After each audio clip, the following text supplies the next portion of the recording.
The streets are buzzing. New York Knicks pick up Jose Alvarado in a deadline deal. We'll break it down. And what is next? As another trade deadline is in the books. Ladies and gentlemen, welcome in to our reaction live. Questions. We'll look at the road ahead and what are the Knicks going to do with some open roster spots, because they can sign the 15th man right now, as the front office has been busy, right, exploring deals and pulling off a nice deal to bring in their target, Jose Alvarado. Going to bring grit, defense, playmaking, and some shot making to the squad, man. The Dalen Terry move, man, was all to bring in Jose Alvarado. And we have some breaking news that Yabusele, right, worked with the Knicks front office to remove the player option, right, which allowed this deal to happen, right? Obviously going to Chicago, and Dalen Terry headed to New Orleans in two separate deals. The Knicks move a 2026 second round pick and a 2027 second round pick to make the deal happen for Jose Alvarado, man. We'll take a look at his highlights and stats. We'll shout you guys out and bring you up to speed with the latest, as the buyout market is in full effect right now. March 1st is the key date where players, teams can waive guys before that to become playoff eligible, right? Who are the big winners? We'll take a look at all the deals later tonight as well. We'll give you the latest on Antetokounmpo, who's made it to the summer now. Are the Knicks in play? What are the chances he becomes a Knick, right?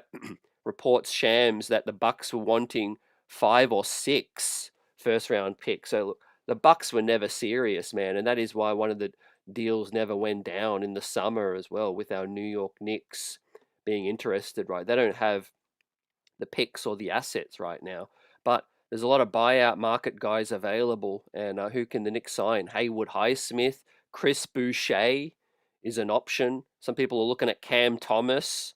I don't think he's a great fit, but some names to watch out for is maybe Matisse Thybulle. The Blazers do got to waive 1 or 2 players, fam. Rob Williams, Time Lord, might get waived. Some interesting names out here. But first and foremost, man, let's pull up the highlights. Jose Alvarado is home, right? And, you know, he's a guy who the Knicks have long wanted, and they got their man. Shout out to the Knicks front office. I think this is a really good move. I like the Dalen Terry move, as I broke down yesterday in the reaction, the pre-recorded one. But obviously the front office had other plans, man. And look, the Deuce McBride injury, we are going to talk about that, because it's so tricky, man, with an ankle injury. Prayers up for Deuce, and reports that he is set to have surgery right now, as broken a few hours ago. Deuce McBride is hoping to be back before the playoffs. I think that's still a realistic possibility. However, it's far from, you know, a foregone conclusion, right? With surgery, with ankle injuries, you know, timetable to be determined, right? But optimistic he can return right around the beginning of the playoffs. But it looks like Deuce is going to be out for pretty much the rest of the regular season. You know, we wait further details, but that's why this pickup with Alvarado was so much more important, fam. As Johnny Chiba, Tony, and Shez V's in the building. Great to see you guys, man. Yeah, Puerto Rico represent, but obviously Brooklyn, stand up. Jose Alvarado, man, he's going to wear this Knicks jersey with pride. So he's been wearing number 15 and number 10 throughout his career. So he's got no chance to rep number 10 or 15. Obviously, Clyde and Earl the Pearl. What number is Alvarado going to take? We don't know yet, fam. He might try to get 1. I think he's going to have to have a conversation with Dylan Jones if he wants to get that number 1. But I'm just happy he's a Knick. You know, point of attack defense. Look, I like the Dalen Terry pickup. In a perfect world, we could keep both. Dalen Terry offers athleticism and size that I think the Knicks need to guard more wings. But you trade that off with some veteran experience of Alvarado, the playoff, the NBA experience, the vet experience, and a guy that won't take a backward step. Fam, he's an absolute dog, and he's going to get the team, the crowd fired up, and it's a really, really good pickup. Now, if we can get a Haywood Highsmith, that's a guy I would really think would fit. Matisse Thybulle, Chris Boucher, I would take. Uh, I think the Knicks don't really need another guard. Look, Lonzo Ball is a bit bigger. He could guard some other positions. But the fact that the Knicks still have Pacome Dardier means that there's, possibility in the future, that he could stick around past next season. We'll wait and see. Ian Begley's reporting that the Knicks did have conversations about Pacome Dardier, about freeing up some more spots. But internally, the Knicks front office like Pacome Dardier. So the Knicks, with Clarkson, looks like he's going to stick around for now. However, like I said, teams still have until, March 1st to make that call, right, and waive any player to be playoff eligible. Now, I expect more names to pop up, as teams have conversations with their veterans over the coming weeks. If they're getting DNPs, some of these veterans might want to move on, right? If Larry Nance is a buyout candidate, that's another guy I would look at. Let us know how you feel. Tony's hyped about the pickup. Give us your thoughts, Johnny Chiba. Thybulle says would be a beast on the Knicks. Slow Runner agrees. Matisse Thybulle would be a great addition. Gives us size and D. Yeah, he hasn't been playing too much. He's had a lot of injuries, but would be a really, really good pickup. Dirty Dancer says, surprised we are in on Cam Thomas. I haven't heard that recently. I don't know if that's just breaking news.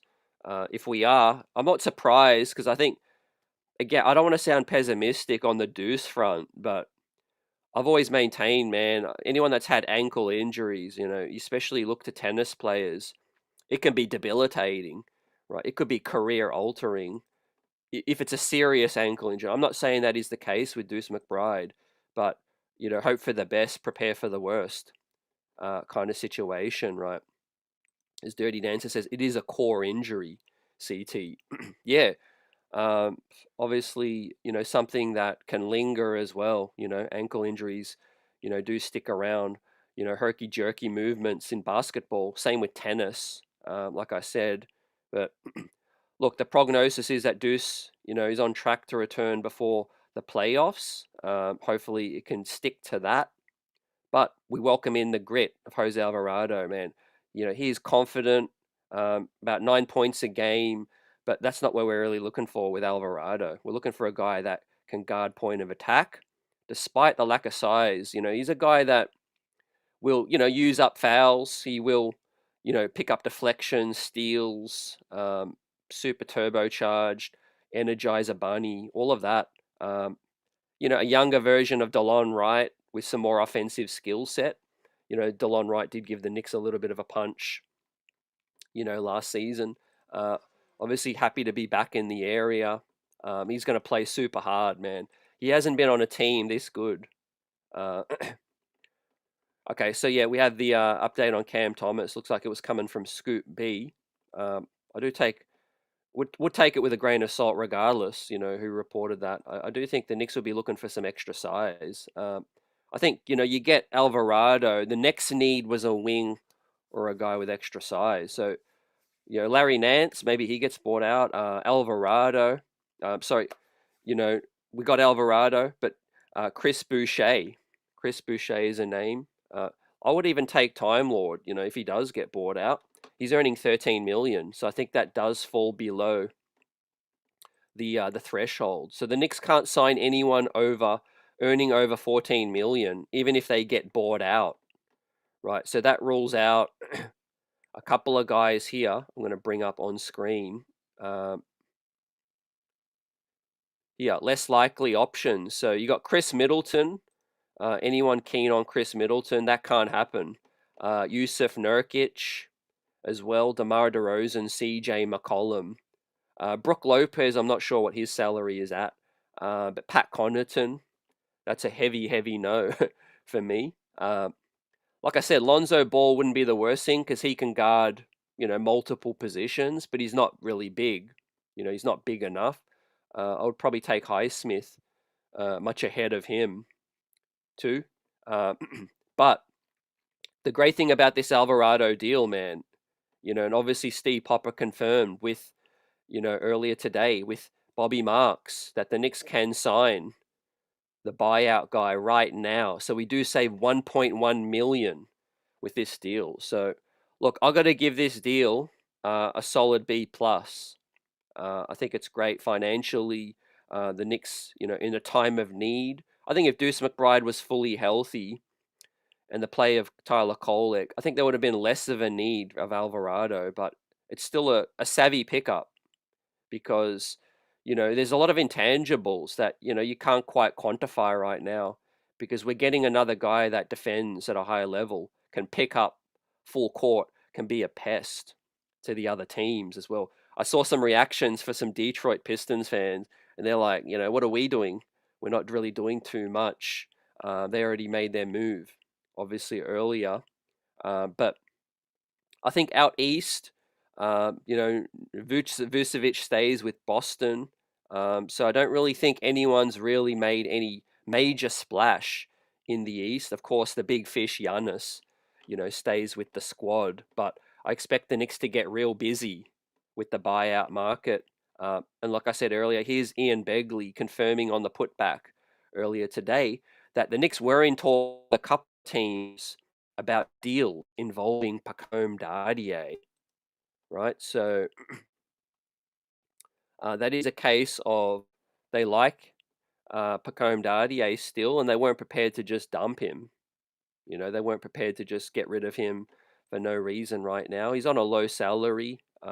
Now, the saving does allow the New York Knicks, even if Alvarado picks up that option, he has a 4.5 million option next season, which is lower than Yabusele's option, right? So that is a case of the Knicks are going to be able to, stay below the second apron and re-sign Mitch, go over the second apron if they bring in Giannis, but they can re-sign Mitch, which is probably the most important thing out of all of this, fam, because look, the Knicks have been hesitant giving Mitch an extension. They obviously, I think, made a smart move wanting to let the season play out and see if Mitch can stay healthy and execute the plan, which is to limit his minutes and keep him fresh.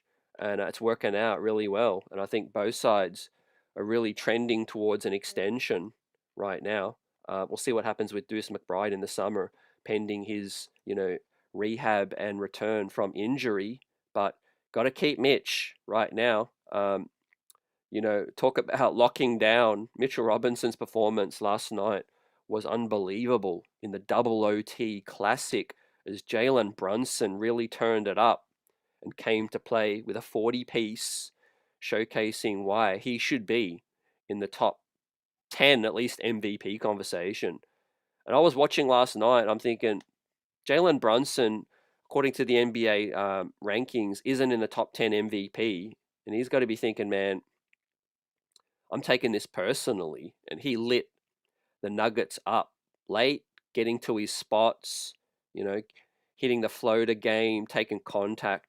He was playing with a purpose last night. So I love Jalen Brunson's performance, but it's the defense that is the major story, guys, heading in to last night and after last night, man. Look at this, man. We are 8-0, obviously trending towards, hopefully we can get that record of a 10-plus win streak under this regime, and a 98.5 defensive efficiency, the best in the NBA since January 20, right? So this is a team that's adding a hound dog, a pit bull in Jose Alvarado, which is already on a 98.5 defensive efficiency rating, right? So that is killer, man. We are getting better defensively. Shout out to Cat for locking in last night, man. I thought it was one of Cat's best games on the season. Jalen Brunson, the hero, and Mitchell Robinson. So I'm going to give out 3 game balls from last night, man. The team is really starting to pick it up.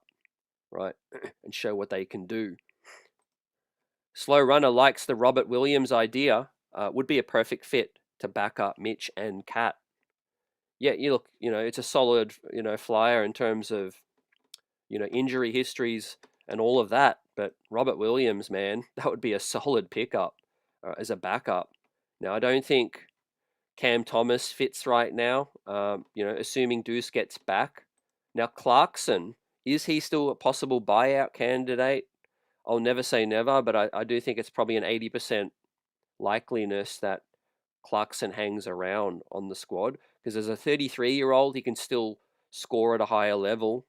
We know his defense, isn't too useful. However, if Deuce is going to miss all this time remaining in the regular season, you're going to find a use for Jordan Clarkson. And I don't think there's too many names on the buyout market better than him. And you still have the extra 15 spot now that Pacome Dardier is currently still here. I was banking on us having 2 open roster spots, not going to lie, but yeah, I'm not mad at Pacome Dardier sticking around, because, you give him another summer, you see what happens at the early part of next season, and then you have options. We might need him in a throw-in later.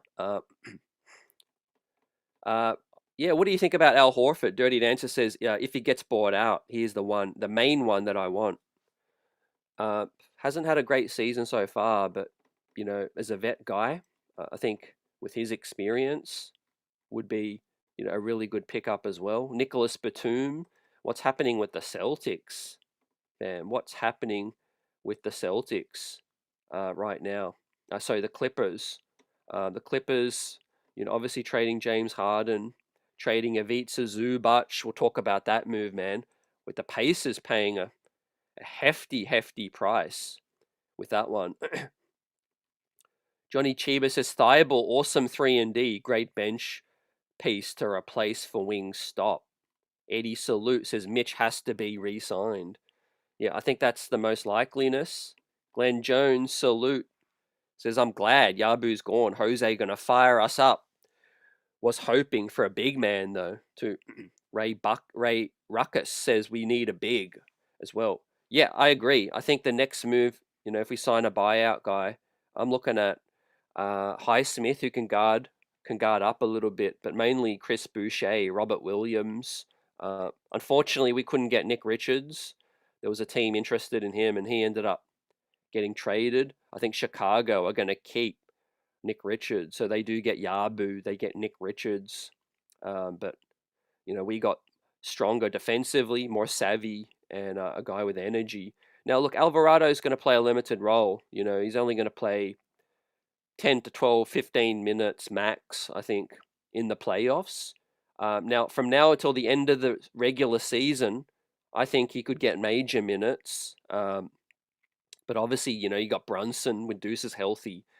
They're going to eat up 30-plus minutes. But we all know, it's the small amount of minutes in a playoff game that can shift an entire series, can win you a game and absolutely, put a series, and swing it, especially when you want to play in a hostile environment on the road. You need that grittiness, man. You need toughness as well. And what do they say, man? It ain't the size of the dog in the fight. It's the size of the fight in the dog. So I think with Alvarado, he's that pest that, Knicks fans have faced other guys, TJ McConnell in the playoffs were faced, shifty guards, Tyrese Maxey, and all of that, man. I can't wait to see Jose Alvarado, man, ball out for the New York Knicks, especially when it comes to playoff time, man. You see a lot of people weigh in, national media. You have Jake Fisher talking about how fun it's going to be, and it was kind of poetic, man. What a great pickup, especially with his, stat line performance. He is still playing at a solid level. Knicks have picked up some guys that are slightly over the hill. DeLon Wright gave us what he had. Campaign. This is a bit different. Like, Jose Alvarado has a real chance to stick, right? As we hear from the Joker, asked which player in the NBA defends him the best. He says Robinson was really good tonight. So, hey, that's one of the greatest big men in the history of the game paying respect to Mitchell Robinson, saying he was really good tonight.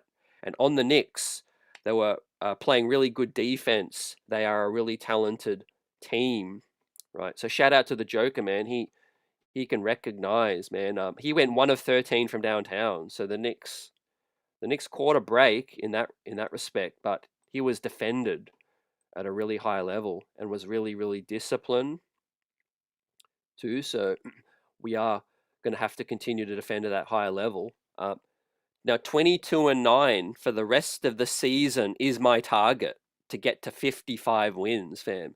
So we're going to count down from here on out. I think that's still, it's a lofty target, but I think it's very achievable still. Double nickel, 55 wins. My preseason prediction was 56. But currently at 33-18, guys, I think if the Knicks can go 22-9, that gets us to 55 wins. But we are going to have to beat Detroit a couple of times. We've got 2 games against Oklahoma. We play Boston again. Some other tough games coming up as well out west. I don't even think we played the Rockets, fam. Correct me if I'm wrong, man, but that's kind of crazy. We're over the halfway point. I do not think we've played the Houston Rockets once yet, and we obviously haven't played Oklahoma as well. So can we only, lose 9 more games? I think we're going to have to continue on this streak, or we're going to have to get on another streak. But it's really possible, in my opinion, Vam, right, if we can keep it rolling. Now, Josh Hart took to X as well, right? Former teammate of Jose Alvarado in New Orleans back in the 21-22 season, man. Josh Hart is hyped. And I think the chemistry and the vibes are going to be all the way up. Now, I want to salute Yabusele first and foremost. What a professional. He was good in the locker room, man. He was a great teammate. You even saw last night, Yabusele was engaged. He was, cheering on and all of that. Obviously, I think he still, enjoyed his time here. He made a nice tribute, talked about, playing for this legendary franchise was an honor, and it just unfortunately didn't work out, which is sad for him. But, he got a pay rise. He doubled his salary from last season, and he won the 500 grand from the NBA Cup. So I don't think there's too many regrets from Yabusele, and he waived his, player option for next season.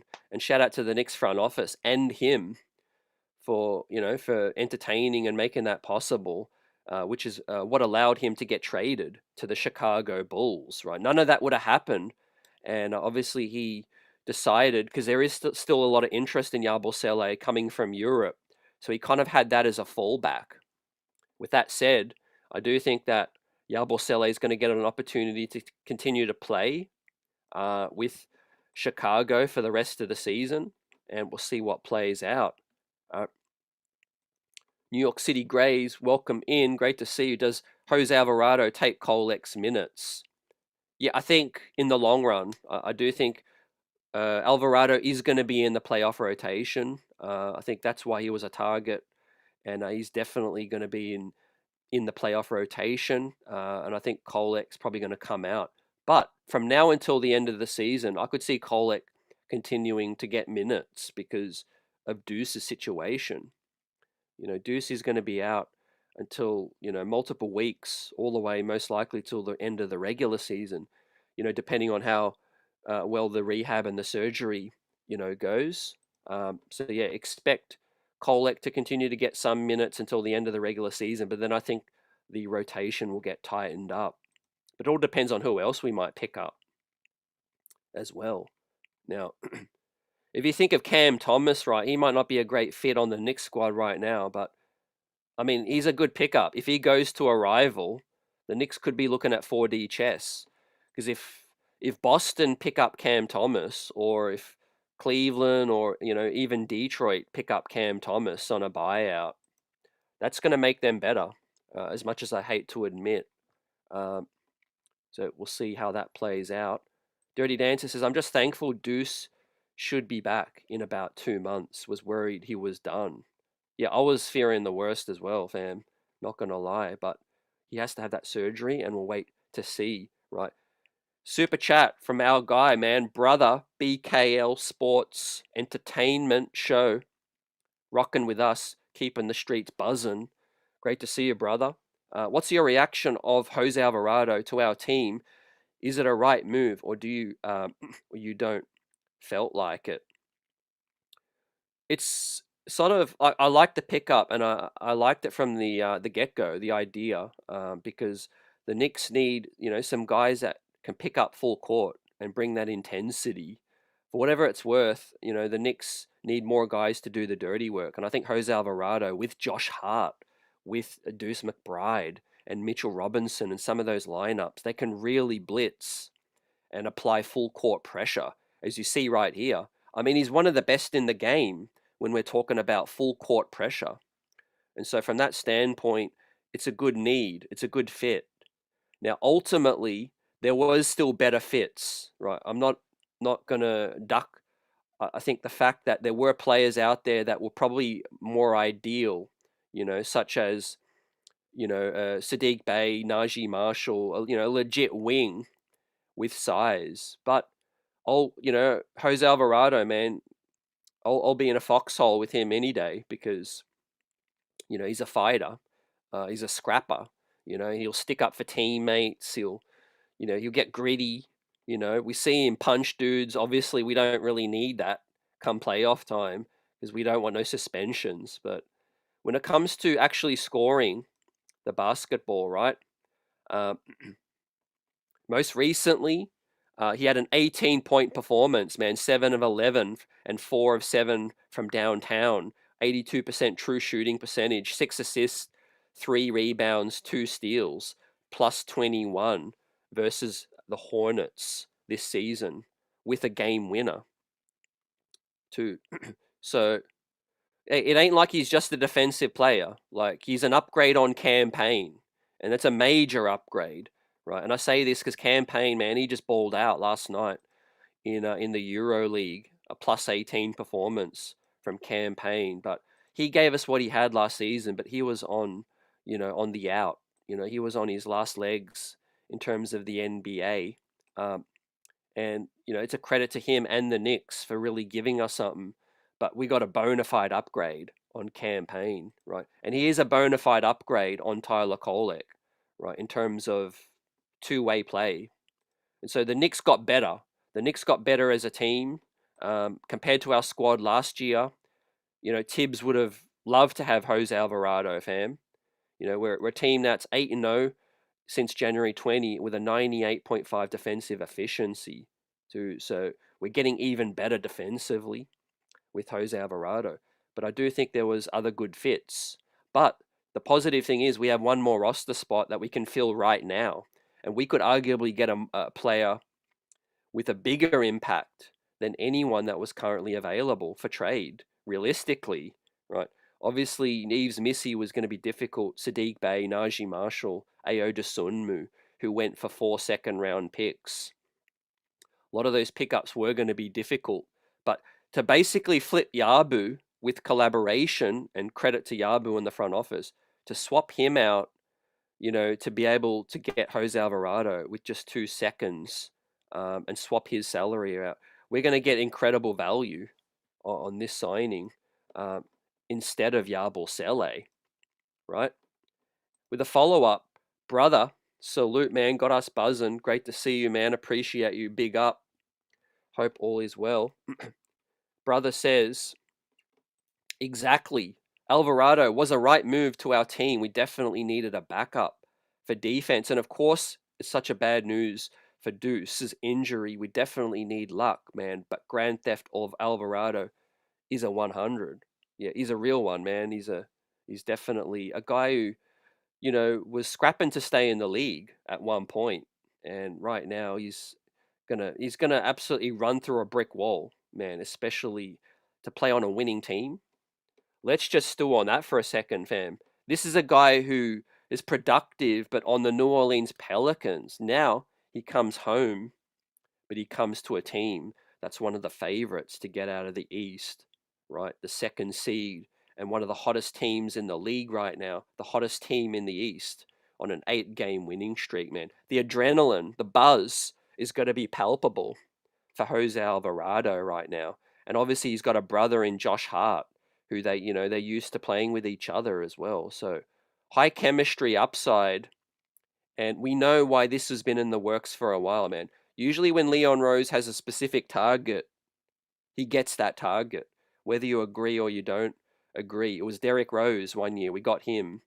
He wanted Cam Reddish. He went out and got him. He wanted Josh Hart. He went out and got him. He wanted OG Anunoby. He did whatever possible to go out and get him as well. Uh, he had conviction about Isaiah Hartenstein. That didn't work out long term, but that hit. Went out and got him. Dante DiVincenzo. That was a target from the early free agency. Went out and got him. So when Leon Rose or the front office has conviction about a certain fit or a player, they go out and get him, man. And whatever they had to do, man. They only gave up 2 seconds. They get to keep the Washington first, and that's going to be handy, fam, for the summer as well, where the Knicks can offer 2 first-round picks and the Washington pick to try to get Giannis in the summer as well. But it sounds like the Bucks kind of a little delusional. They're trying to build around Giannis still. We'll wait to see what happens, but the Knicks might not be needing Giannis, not going to lie, because we have our alpha. We have Jalen Brunson. Putting the right pieces around him and Cat and Wingstop is key.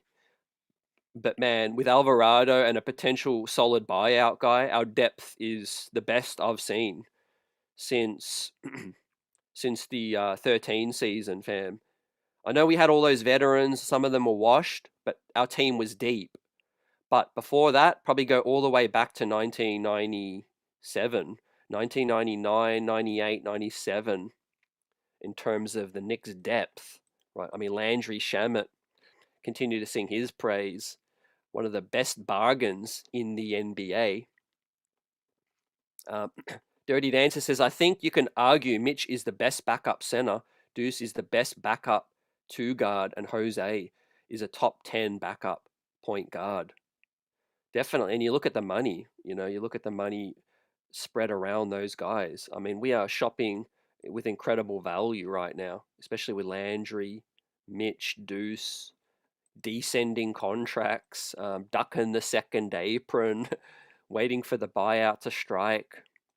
I mean, this could be a masterclass. And I wanted to stress again, I was high on Dalen Terry. In another world, we could have kept him around. But yeah, he's still, not the finished product. And the Knicks just have all eyes on winning a championship.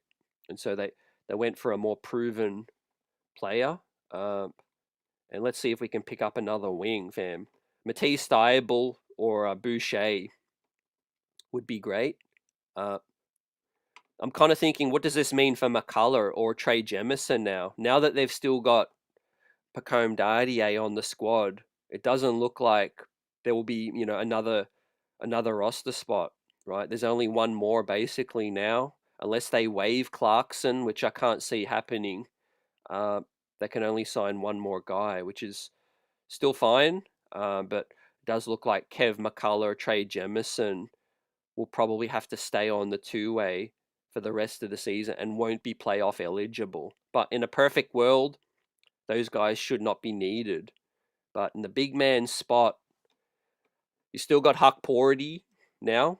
There was no trade discussions, regarding any reports about Huck Porty. So the front office still believes in him.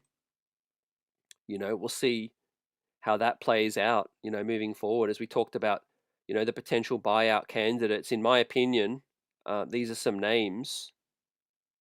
Again, it depends on the Deuce injury. I think before the Alvarado pickup, I would have some interest in Lonzo Ball.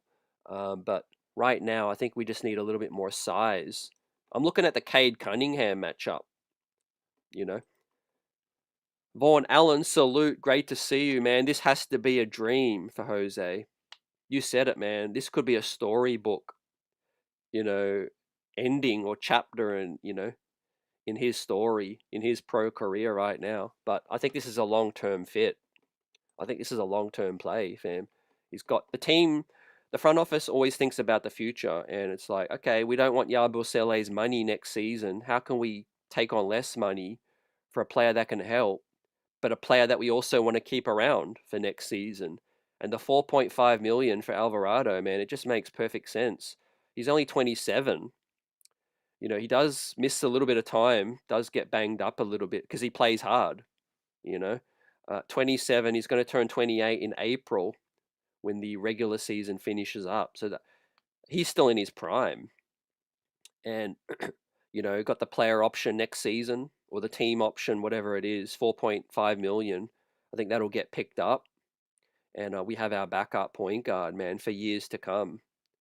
Also, let's spin it this way, fam. Think about Jalen Brunson. Right? You could play less minutes for Brunson, especially regular season. Like Alvarado's a guy that could really take over, and play heavy minutes.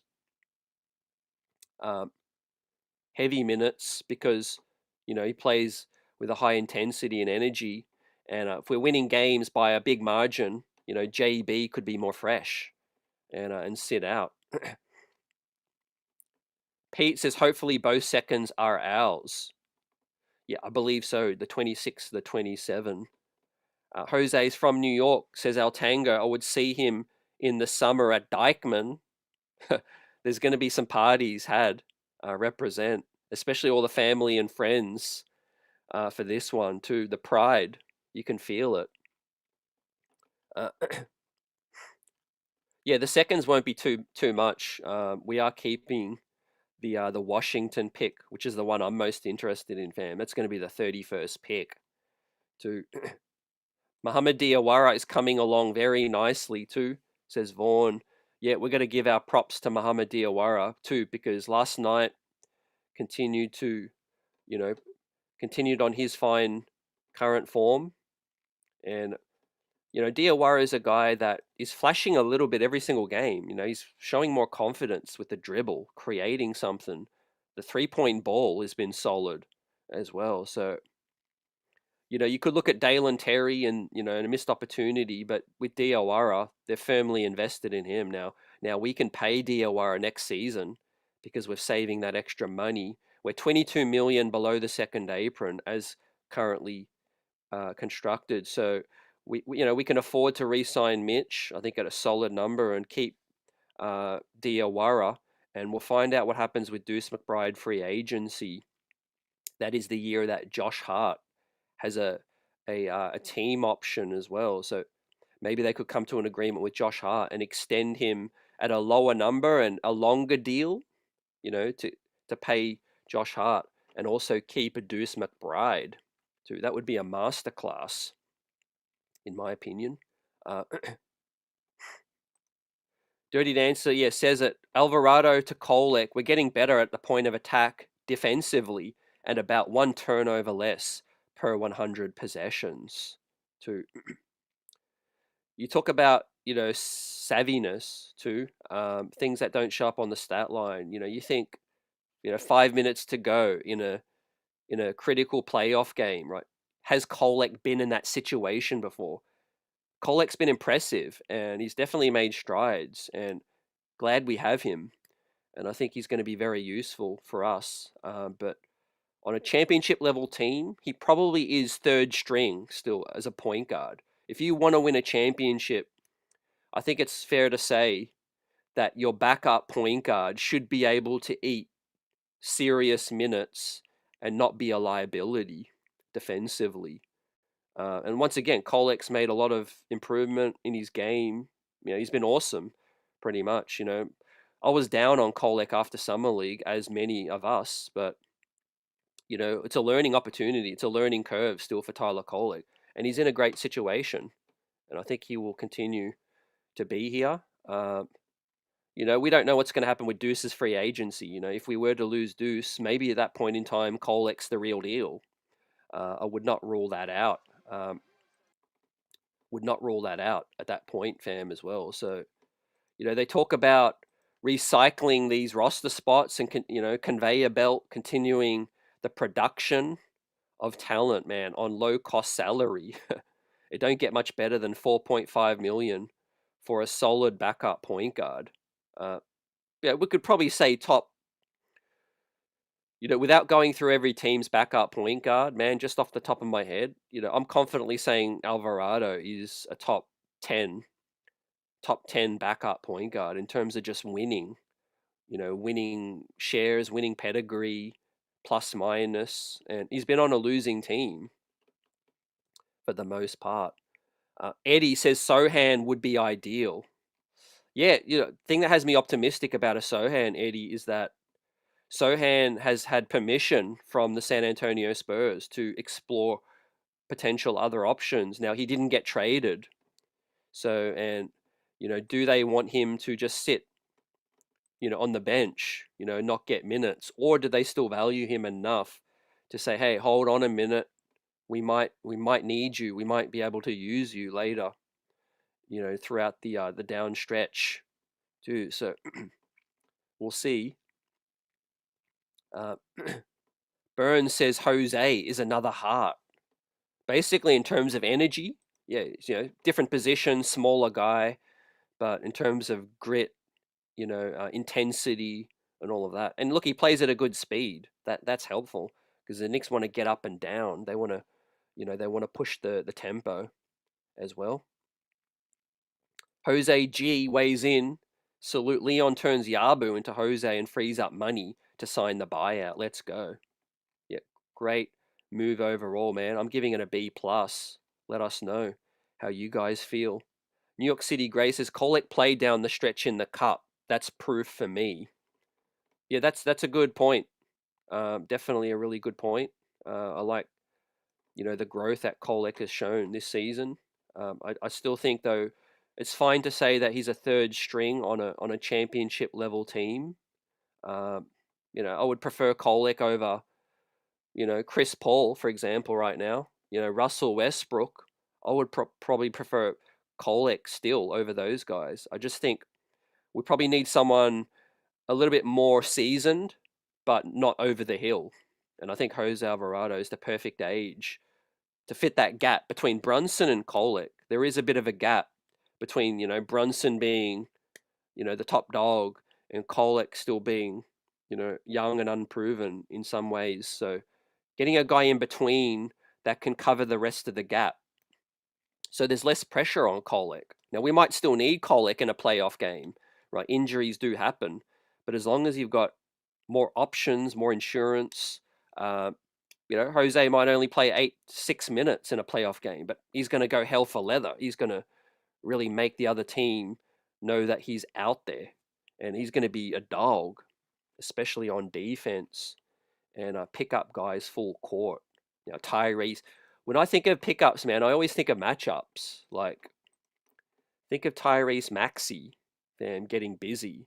Think of, he's obviously not going to guard Cade Cunningham, but think of Dennis Jenkins. Like, Dennis Jenkins is no joke now with the Detroit Pistons, and he's feeling real comfortable in his skin. Peyton Pritchards. Think of these guys that, Jose Alvarado is going to be able to slow down, or to some extent, hopefully clamp down. And, he's going to make these guys think twice. Before this pickup, we didn't really have someone like, Deuce's defense has kind of dropped off a little bit. And I do see in the chat, there is some, durability concerns with Deuce McBride. I think that's fine to say. I think Deuce plays hard though. So, I can deal with, guys getting banged up a little bit and missing some time. But I do understand some fans, feel Deuce, gets hurt quite a lot. But that's why you rely on the roster depth and guys like another guy like Jose Alvarado that can pick up the slack for some other guys. Now next season, Dink Pate could be one to look out for. We'll have some potential roster spots available for next season. Juan V, salute. We need another center, a defensive guy. Mitch is not dependable, and Cat is weak defensively. Look, Mitch is proving to be dependable right now, but I kind of feel where you're going. I feel like the minutes thing is still a question with Mitch. How many minutes can you go? But so far the plan is working out. But yeah, I do think to finalize the roster, another jumbo wing or a big. Larry Nance is a name I've liked for a minute because he can guard fours and fives. He can guard up on some wings too. But look, if Jeremy Sohan gets bought out, it's a no-brainer for me. Matisse Thybulle to a lesser extent too. Eddie says, let's not sell Kolek short. Kolek is a 5 to 10 assist man off the bench. Plus, let's not forget how Bridges and Cat love playing with him. Yeah, most def. I think it's changed a lot of opinions this season with Kolek on that draft pick. Some people felt like the Knicks should have selected some other guys. One of the most interesting things is this Pacome Dardier situation. I'm glad Ian Begley touched on it, and I'm sure a lot of Knicks fans would have been asking, like, okay, they were able to successfully move off of Yabu and bring in Alvarado, but what was up with Pacome Dardier? Surely they could have, swapped that roster salary out and used that on another guy. According to Ian Begley, the Knicks had discussions about Pacome Dardier, but it just didn't go nowhere. And so maybe teams were getting a little greedy and saying, hey, we'll take Pacome, but give us a second. And the Knicks are probably like, we'll take our chances just letting Pacome, marinate, let him develop a little bit more, and then we'll think about, getting off of another asset. Because again, as a front office, that doesn't make you look very good. If teams are wanting you to attach a first for Pacome Dardier, this is a guy you drafted in the first round only less than 2 years ago. So I could understand why the Knicks might not have wanted, to part with another asset just to get off of another guy. It ain't a good look. Chris Hernandez, great to see you, says Kyle Slow-Mo Anderson. Yeah, good name. I think he's been bought out or expected to be bought out. I don't know how much he's got left, but I think as a buyout guy, that would fit a need because he could guard wings. He's a jumbo wing. I would probably take Chris Boucher or Thybulle ahead of him. But yeah, he could be a good name to look out for as well. So I expect, more guys to get bought out over the coming days and weeks up until March 1st, where players can become playoff eligible. And, we'll pick it up from there, man. There might be some more guys, get some DNPs. Think of these tanking teams that, don't want to play veterans. They don't want to win any game. So if you're a veteran, if you're a decent veteran on a bad team that's getting DNPs, you're going to be like, hey, I don't want to be here. I don't, get me up out of here. And so, continue to let us know any other names, right? I'm kind of still looking at this Clarkson situation now. I think it's not so much of a deal now with Deuce McBride injured up until the end of the season. So I do think Clarkson probably has a role to play still in the regular season, and that might keep him from getting bought out. But when it does come to Clarkson, if Deuce is out, we could do with his scoring. But I think when it comes playoff time, would probably, look to see if there was an option to swap his roster spot with some size, because we've got Alvarado now, we've got Kolek, like y'all have been saying. Yeah, Pete says, does Jose Alvarado trash talk all those steals? He's a kleptomaniac. Yo Alpha salute. Pete didn't like the Dardier pick. Yeah, it was a pick for the future, and I think we haven't got to that point yet where, he's ready, and we're a championship level team. But I don't think necessarily we should attach an asset to get off of Dardier. I think there's some level of upside still. The guy put up 26 and 8 in the G League the other night. So, look, he looks good in the G League. I just think he's wet behind the ears. He's too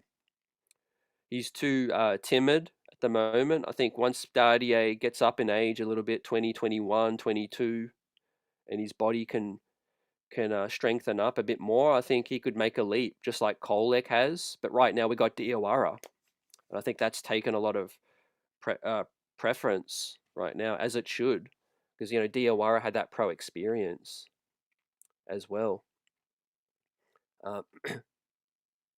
SF Wisdom says, all I care about, man, is Mitch can be ready for the playoffs. People concerned with season wins. Yeah, we've seen Mitch dominate a playoff series, many times, and for that is invaluable, right? You could be a zero in the regular season if you know that he's going to be big time, and it's going to be interesting as we get closer to the home stretch. We'll talk about potential matchups, but I'm just thinking Orlando, they've got a lot of size. You're going to need Mitch. Cleveland, have been trying to play double bigs for a minute. With the double big situation, you're going to need a guy like Mitch, obviously. But yeah, let's bring up some more highlights from Mitchell Robinson, man, and his defense. Taking the Joker off the dribble, right? He's been doing that a lot more recently. But shout out to Mitch. He's really upped his game as he's getting more healthy this season, right? Cutting back on the careless fouls and being really disciplined, I think. But yeah, solid performance against the Joker, especially down the stretch. That changed the game. Now, one thing that's going to be a major factor, guys, is the hacker Mitch when it comes to the playoff. We haven't seen that much recently. I was kind of surprised the Nuggets didn't do it. I think they tried it once. I noticed it was about 2 minutes and 7 seconds remaining where Mitch grabbed the rebound. I saw Joker hug him, but Mitch was able to pass it quick enough, and the refs didn't call the foul. But I think I kind of feel like the Joker was trying to hack Mitch just over the 2 minute mark, but it was unsuccessful. But we know Joe Mazzulla, some of these coaches, Eric Spoelstra, they are going to put Mitch on the line down the stretch. How is that going to work out? Hopefully Mitch is in the gym every day, working on those free throws with Peter Patton, the Knicks coach, shooting coach, who was Dalen Terry's shooting coach as well in Chicago. But obviously Dalen Terry, man, is moving to New Orleans, and we got our guy. We got our target, Jose Alvarado, in this one. On Pacome, Dirty says some internal metrics that said Deuce would shoot say Pacome will too. Just need to be patient. Yeah, I think it's we haven't seen Dardier enough to really criticize his game. I just think his game isn't refined enough yet. But the fact that Tibbs started him on opening night last season was kind of crazy. This is probably my favorite possession on the game, man. Mitch said post game that he was worried that Murray was about to cross him up, and he just stuck the arm out and got the deflection. But yeah, what a unicorn Mitch is, man. Moving his feet, how quick he is. I mean, even a shifty guard like Murray couldn't get separation, man. That was straight lockdown. That he clamped one of the best guards in the NBA at 7'1" at his size. So credit to the coaching staff and the training staff for obviously keeping Mitch healthy for the season and the plan. Obviously we said it earlier. Mitch prefers to play more minutes. Fans don't like this minutes restriction, and second night of back-to-backs or first night sitting out. But fortunately, we're a great team, and we can afford to take it easy with Mitch. In order for him to be ready for the postseason, right? Here we are, 15 games over 500, and Mitchell Robinson is kind of a bit part player. If we're keeping a buck, he's been bit part in terms of minutes, and he hasn't been going, full tilt. And so, come playoff, man, if he's got more left in the tank and he can go, more tilt, it's going to be incredible. Especially, switching. Last season, man, switching out on Jason Tatum, that was a game changer, man. How many bigs can switch out on on these guys and make that level of an impact. Right. It was quite simply unbelievable to witness, right? And now Karl Anthony Towns starting to play better. Now, officially, this trade talk can be, shoved aside, at least until the summer right now. And what level of Karl Anthony Towns are we going to get? I think the chemistry for the team overall is going to get better, especially with Alvarado. And, guys understanding their futures are kind of, more set with this trade deadline over now. And guys can focus on the prize.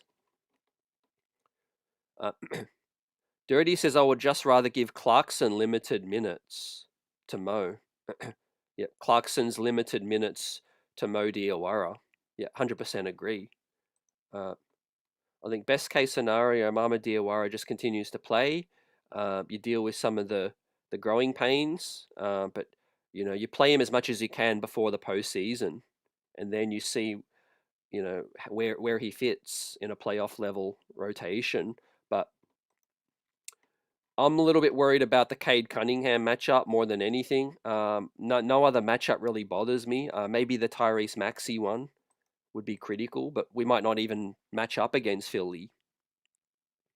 No other matchup in the East really bothers me because, let's say Tatum or Brown, we know we've got OG. And OG guards Jaylen Brown really good. But who's going to be able to guard, a guy like, a guy like Arcade, who's got the size, he's got the playmaking ability. He did have his way with OG kind of earlier in the season. We'll see. OG was a little banged up, I think, during that matchup. Pete says Mitch is the man, the $30 million man. Man, it's hard to say what Mitch is going to get. I would just take a guess, a stab in the dark right now, and just say Mitch is worth probably about 18 to 20. Because I think the Knicks, and this is a key intel coming from Ian Begley that came out today. He said that, coming out of talking to other teams, the Knicks seem to value Mitchell Robinson more than any other team in the NBA. So what he means to the New York Knicks is more than what any other team sees in Mitchell Robinson. And obviously, paying $30 million for, or $20 million for a bit part player, there's going to be some trepidation from some other teams. But guess what? The Knicks have all the intel. They have all the medicals. They have the plan. Why, they've been keeping Mitch healthy with the limited minutes. So that's going to be key for the Knicks. They might feel more confident, committing more money, to Mitch than any other team, without those medicals, So I do think, if I'm Leon Rose, if it's 18, 20 mil, maybe you give him a 3-year deal. He's probably going to want a 4-year deal. I'm definitely asking for a team option if it's a 4-year deal. Or maybe, you offer Mitch a 4-year deal with a lesser number, or if all the years are guaranteed for health purposes, you might be able to get him at a lower number. But Mitch is probably going to want to bet on himself. He'll probably want a player option. Yeah, it's kind of hard to tell. Like, he's not your starting big at the moment. So how much money does a team commit to a player that's not starting? But then you also got to factor in he's one of the most impactful role players that you'll ever see. So it's kind of like he doesn't start, but he's so impactful, he could be looked at as a 6-man. Without being a 6-man, he could be looked at that because you could have him on the floor closing a game out. Normally, a 6-man goes back to the bench and the starting 5 closes the game out. Well, Mitch ain't a 6-man, but you could easily close a game out with him. And so you've got to factor that in when you're looking at his, future contract. It's just all about the health with Mitch, right? If you could guarantee Mitchell Robinson be healthy, he's a starting level player. He's a starting level player. It's just a case of like, how much you want to commit and what's his medical situation like. Are they just being safe, or is there a real threat of, him getting injuries if he plays more, That'll be all in the data, I think. Eddie says Mitch is our secret weapon for the playoffs. I don't think there is a better defensive big man in the league. Yeah, you're correct. Joker thinks the same way. Shez V says, I wonder how much playing time Yabu will get with the Bulls. Yeah, I think that's a better fit. Obviously, Josh Giddey, man, will play make. He'll find those guys, but I think there'll be less pressure. One of the reasons I've been kind of thinking about, why it didn't work out with Yabu and why he looked better in Philly. And all I can come up with is just the simple fact that Philly, were losing last season, and their season was kind of already a wash. So it's easier for a player to look better when the stakes aren't high. The stakes are like, yeah, I could just go out there, play freely, and I could just do whatever I need to do. So I think Yabusele put up points basically in a losing situation, and I don't really think he was a winning player in terms of, especially defensively, right? So that is that situation. Now, so Stefan Bondi, per league sources, says during the evaluation on the left ankle soreness, evaluations uncovered Miles McBride had a core muscle injury and he'll be out with no timetable to return. Fred Katz, James L. Edwards, with the initial reports that McBride will undergo surgery and may be out until the playoffs. Right? They say may. Now the Knicks are incredibly vague, fan, when it comes to all of that. So we'll wait to see. I guess better, hope for the best, prepare for the worst kind of situation. And we do got help now. We've got legitimate help. And so, look, would I prefer to have Deuce McBride every day? Absolutely. But I think we're more than capable of, finishing the season strong and winning 55 games, 100%.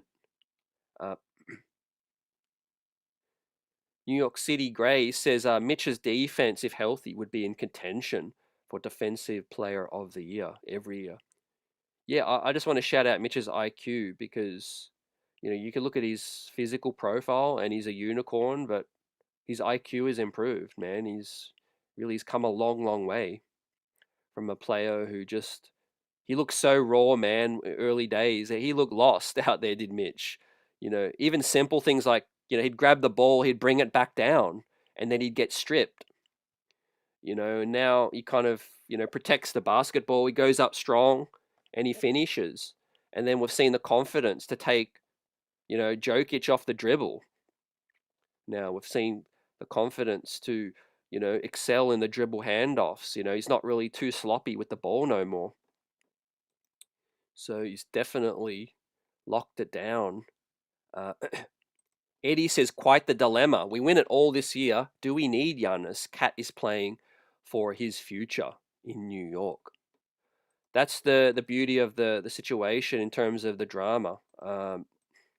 It's unscripted right now. Sports, you look at stories in the past, Linsanity, all these things, man. Some things come to an end prematurely, and some things end up in a fairy tale, man.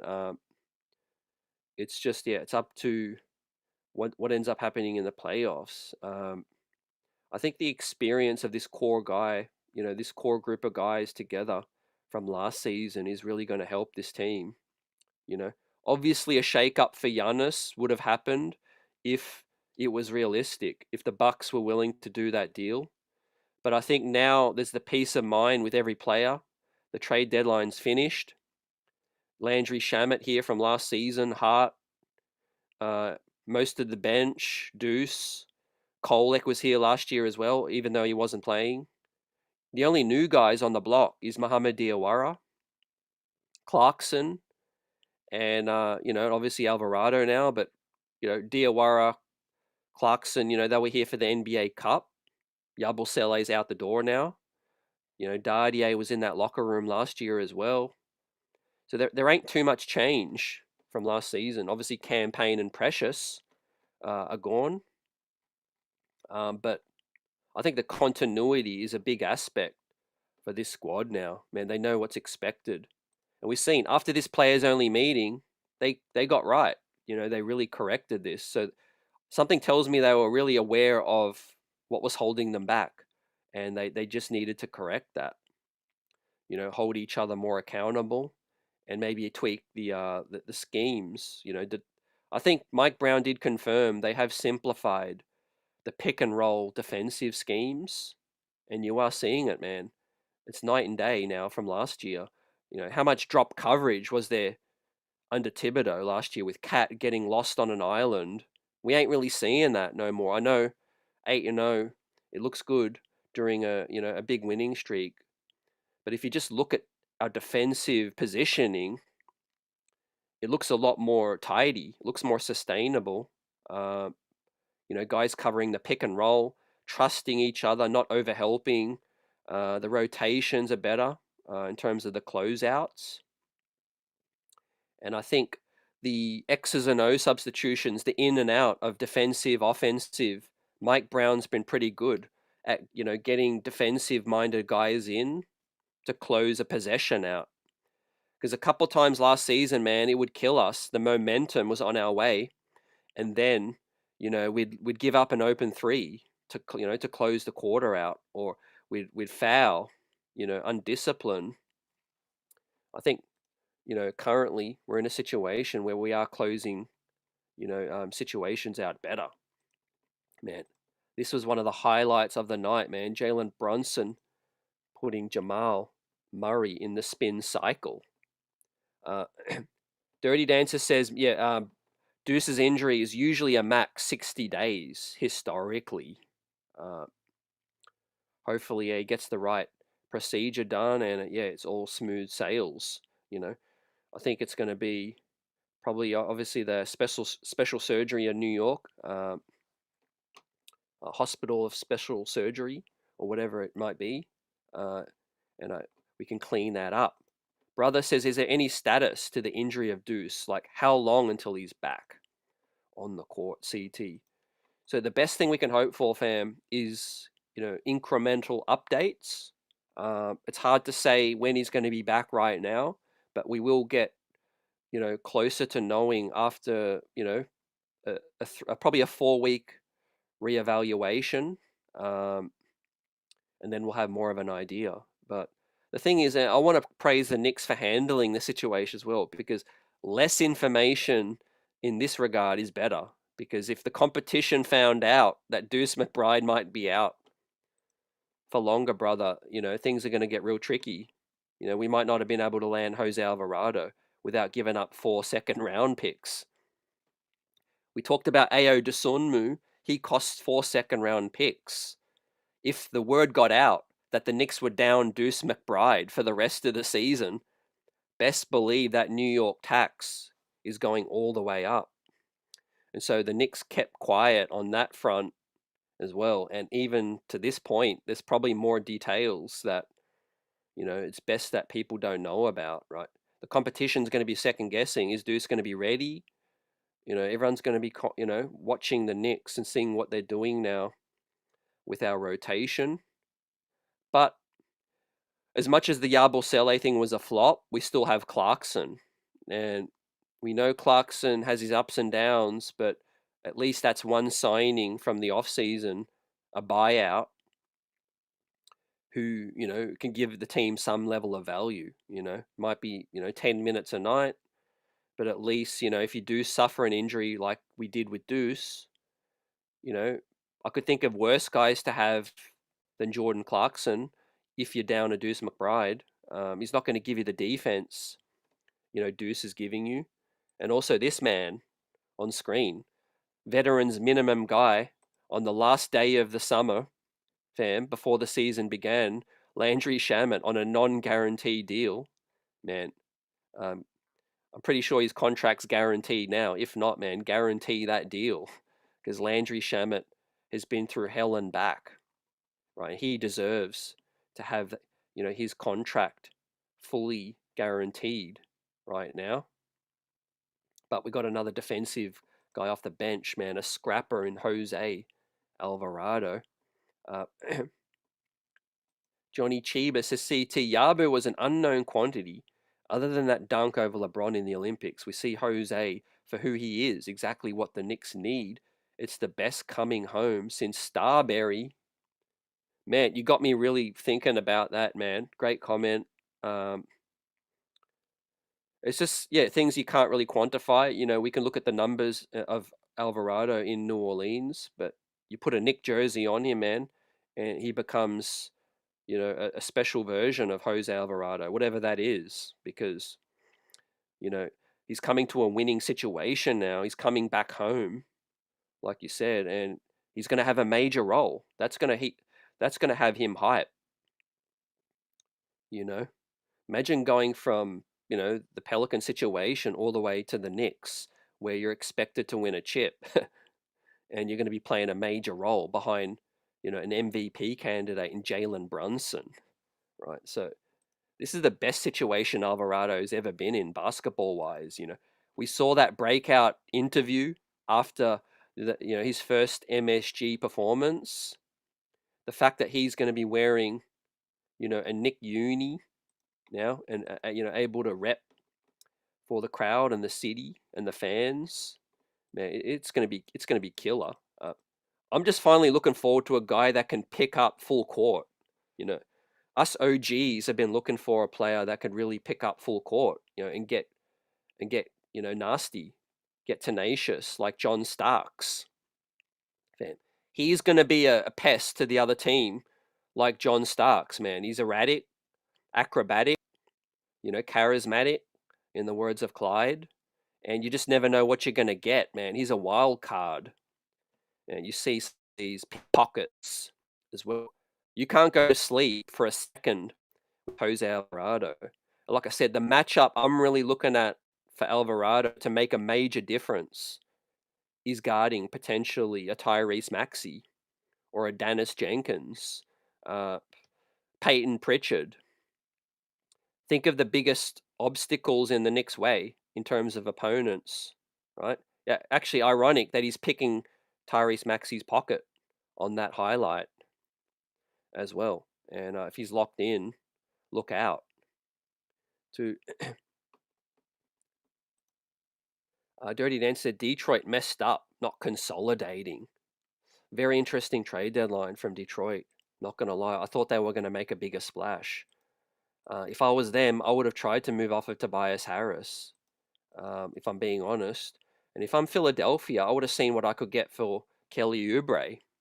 Kind of surprised we didn't hear nothing on Kelly Oubre. I think there would have been some contenders. Look at a guy like Kelly Oubre. Johnny Chiba, yeah, great timing. Did you discuss what the Knicks will do with the open spot? We did somewhat, but we can definitely continue on that front. So the Knicks can sign a guy right now, which is so big because we don't have to wait. And I don't expect the Knicks to wait too long.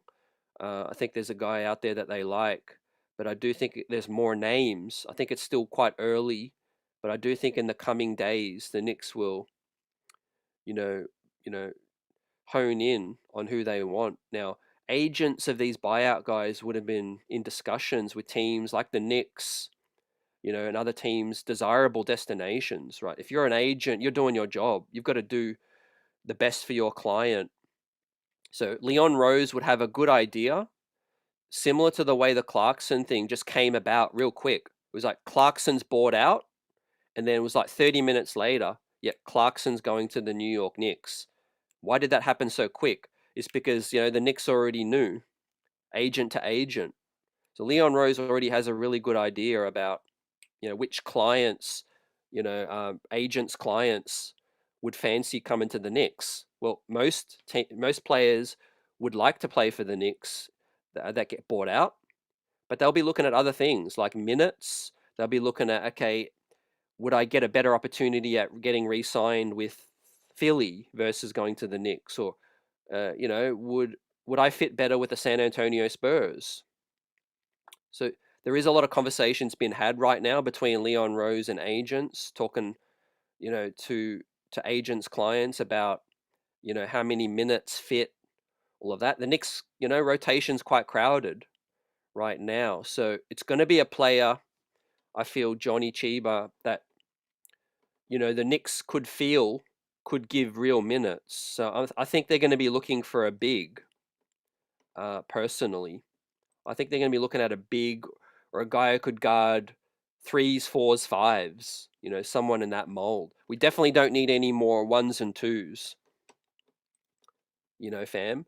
As I bring up the updated roster right now, farewell to Yabu. Dardier still a New York Knick. We'll see what happens in the future. Clarkson still a New York Knick. I'm not too mad about that. I think Clarkson could help us for the rest of the regular season. I did say earlier, Johnny Chiba, unfortunately, McCullough and Trey Jemison. Looks like because, Pacome didn't get traded, looks like there's going to be no roster spot for the playoffs for Trey Jemison or Kevin McCullough, right?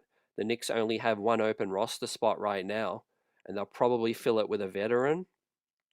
I put the chances of Clarkson getting bought out are quite slim. I think he's going to get some minutes here up until the end of the season. I think that's going to be, keep him activated enough. But yeah, Tosan, we've got Dylan Jones, and we've got Trey Jemison on the two-way. Kevin McCullough as well. Actually, I think, Tosan. So Tosan was waived.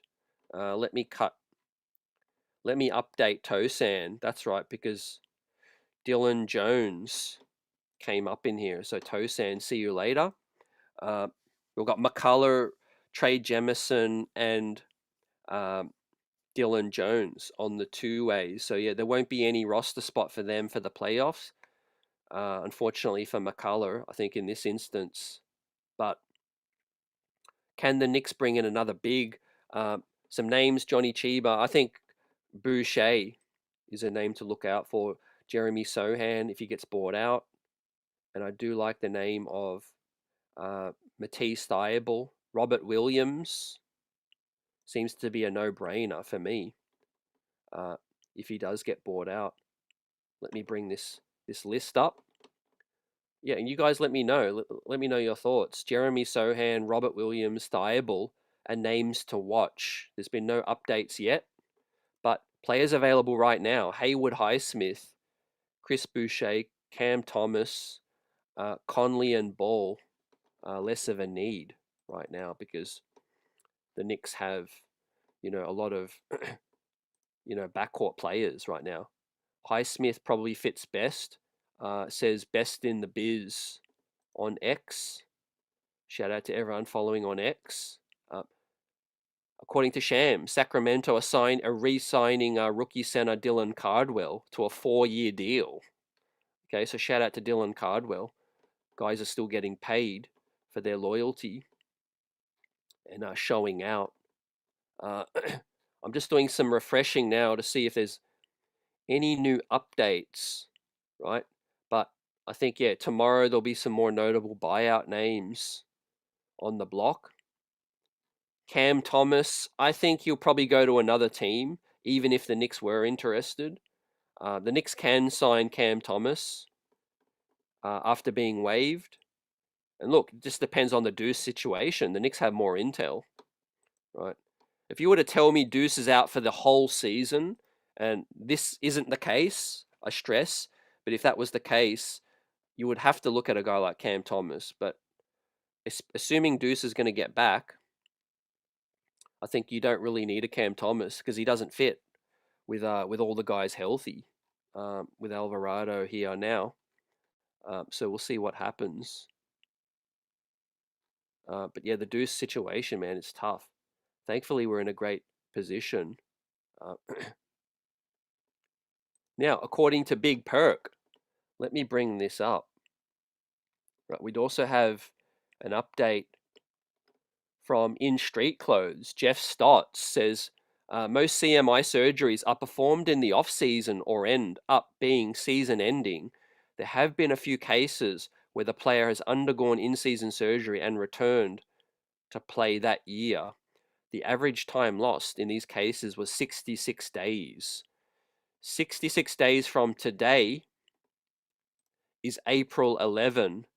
Knicks play their regular season finale on April 12. Right. So we're going to bring that up too. So tricky timetable when it comes to a Deuce McBride return. I'm not going to lie. Yeah, surgeries are always tricky. But here we go, man. Big winners and losers, according to Big Perk. He's got the move for Jose Alvarado to the New York Knicks, #1. Right. Anthony Davis, #5, to Washington. Kuminga, #4, to Atlanta. Nikola Vucevic to Boston, #3. James Harden to Cleveland, who did some retooling. And Jose Alvarado to the New York Knicks. So the move is getting a lot of buzz and a lot of praise right now. The dream come true, says Johnny Chiba. MSG crowd, loud and intense. I just think exactly what we need in terms of that, something we've been missing. And it's a skill and a trait you can't just quantify by X's and O's and stats. A guy that's really willing to do more of the Josh Hart stuff, and Josh Hart's a guy that's hard to quantify as well. So we're getting in a kind of a smaller version of Josh Hart. I think that's the best way to look at it, guys. He's going to do more work on either side. The Tassie says, I love when Alvarado punched Williams. His defo got some dog about him. Yeah, we need that too. Some tenacity, some speed. Drew Review Salute says, I think if Leon is trying to acquire wing depth, Highsmith wouldn't be a bad ad at all. Yeah, I got me thinking now about how does Diawara fit in though? Like, who's going to lose minutes? That's where we're at right now. If you do sign a Thibault or a Sohan or a Highsmith or a Boucher, you're gonna have to play them, right? Because as I said before, if you're one of these clients' agents and you're talking to the Knicks, you're gonna need a guarantee, right? You're not signing, as a buyout guy on a team that you're not gonna play for. So that's where it's like Knicks fans sometimes they say, "Oh, why didn't the Knicks go for that guy, man? He was available." Well, it's more than that. You got to promise the player a role. The Knicks aren't in a position to promise someone anything unless they're going to play. Now, the Deuce McBride thing completely changes everything. So Cam Thomas might be on the table, right? So let's look at this Deuce McBride update, fam. Yeah, let me bring this up now on the bigger screen. Salute to everyone in the building, man. Hit that like button if you haven't already. Subscribe to the channel and let us know your thoughts on the Knicks' busy trade period, right? Not a huge splash, but I think we got our target there. We honed in and we pulled off the mission, right? So, yeah, Jeff Stott's in street clothes, fam. So most surgeries of this kind are performed in the off season, right? The average timing in these cases was 66 days from today. So it's basically going to take Deuce McBride all the way up until the final day of the regular season, right? So best case scenario, surgery and the procedure goes well, rehab on track, and Deuce gets back, right, in round 1. Some point in round 1, heck, round 2, you still take it. Just as long as he ain't done. We might not even need Deuce for round 1, just like Dirty Dancer says, Alvarado, Cam Thomas. You still got Kolek, Diawara out there. Diawara's, playmaking and ball handling abilities look to be tantalizing as well. So I'm just relieved that it doesn't appear to be season ending. Is that, talk about a buzzkill. That would be like, just from a personal standpoint, if forget about the Knicks, how it affects the Knicks, just for Deuce McBride, the season he's had, and entering a final year of his deal, hoping to get paid and being extension eligible. The the fact that he's proven so much, I still think he would get paid, so, but just for his season to end that way would have been terrible. So we'll track it closely over the coming weeks, and his rehabilitation, but I think it's looking like he'll factor in the playoffs at some point.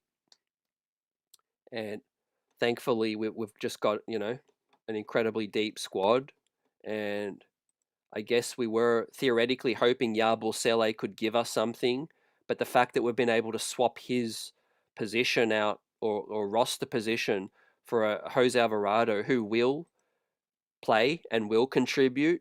So that means in the summer we did sign Alvarado and Clarkson, two guys that can play theoretically.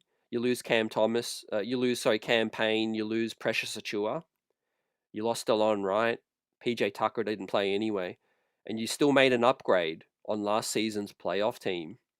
Landry's playing now, he's healthy.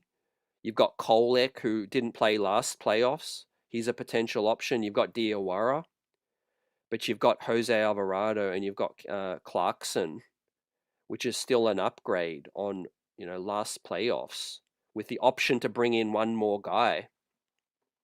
So we're in a really good position, man. And depending on the competition, who can get through, who can,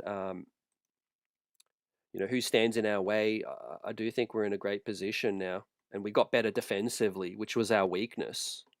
So that's where that's at, fam. Now we're going to roll some more highlights of Jose Alvarado, fam. Courtesy of Papa Left, 4 minutes and 20 seconds of Alvarado playoff hoops. So we'll continue to shout you guys out and take any questions. Oh yeah, Dirty Dancer adds, the play-ins add like an extra week before the playoffs too. That's a great point. We've also got All-Star break. I know that's factored in as well, but with the squad not playing, that's going to be helpful for the rest of the guys, to rest up on those ailments, put their feet up a little bit, as well. Personally, I prefer Brunson and not to play from a selfish standpoint. I know the All-Star game ain't anything too strenuous, but I think he deserves a good break. Hopefully he can just get it done with. Karl Anthony Towns as well. But the fact that OG, Hart, Macau, and the rest of the guys, even Kolek, a young guy who doesn't play too much last season, will need some rest, because his body is dealing with, his first kind of go round in the league. So that's definitely really notable too. We're coming up at the right time, right? Now let's talk a little bit about tomorrow, because we've got Detroit and some action tonight. I think Boston are in action. Well, no, the Pistons are playing tonight, but they're playing the Washington Wiz. Right, so that game is about to start. Pistons are playing the Wizards. They'll get the easy win, and they'll be ready for tomorrow. The Celtics play the Heat tomorrow. Interested to see how the rest of these pieces fit. We'll take a look at all the other moves. I kind of agree with some of Kendrick Perkins' ranking. I do think the Vucevic pickup is going to be very impactful for Boston, simply because it's just an upgrade. They didn't have anyone as good as Vucevic on offense. And they've got enough good defenders, I think, to make up. And the stretch five abilities of Nikola Vucevic. So, and I do think Jason Tatum is going to come back. So, if I would love to see a Pistons Celtics playoff series, and I think that'd be a flip of a coin. And if Tatum's healthy, I might even take the Celtics, because they've been there, they've done that. And we all know that the Pistons can still choke with the best of them, fam, down the stretch. But Cade's made a massive leap, and this squad's got great chemistry. So we'll see how that plays out. But look, if the Knicks can get another wing or a big man, I think that puts us in an even stronger position, because Huck Porty, has had some great moments, but is still a bit unproven as well, too. So, so there's some more names potentially in the buyout conversation. courtesy of Yossi Goslin, fam, of the Third Apron. Now here we have some conversation candidates. Actually, that's for the two-way. Let me bring up some potential buyout candidates. So you got Chris Middleton at the top. He's earning $33 million. So the Knicks won't be able to sign Chris Middleton, even if he gets bought out. Yusuf Nurkic, $19 million. He won't be eligible to sign with the Knicks if he gets bought out. Now, the rest of these guys that I'm about to list can sign with anyone with the buyout. Matisse Thybulle, he's earning $11 million. Mike Conley, Lonzo Ball, Pat Connaughton, Georges Niang, Cam Thomas, Dario Saric, Kevin Love, Chris Boucher, Chris Paul, Mason Plumlee, and Eric Gordon, right? Some potential other guys: Kyle Anderson, Kevon Looney, Nicholas Batum, Brook Lopez, Bogdan Bogdanovic is ineligible. CJ McCollum and DeRozan are ineligible. So those are the guys, man. I think there might be some more guys. Matisse Thybulle, I think, is very interesting.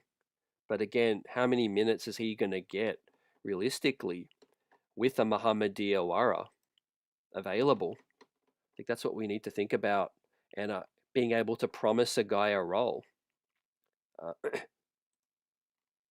Vaughn says Bacombe, still young. The fact that he is still around is good. He has some experience to gain and can get better over the summer as well to get a rotation opportunity next year.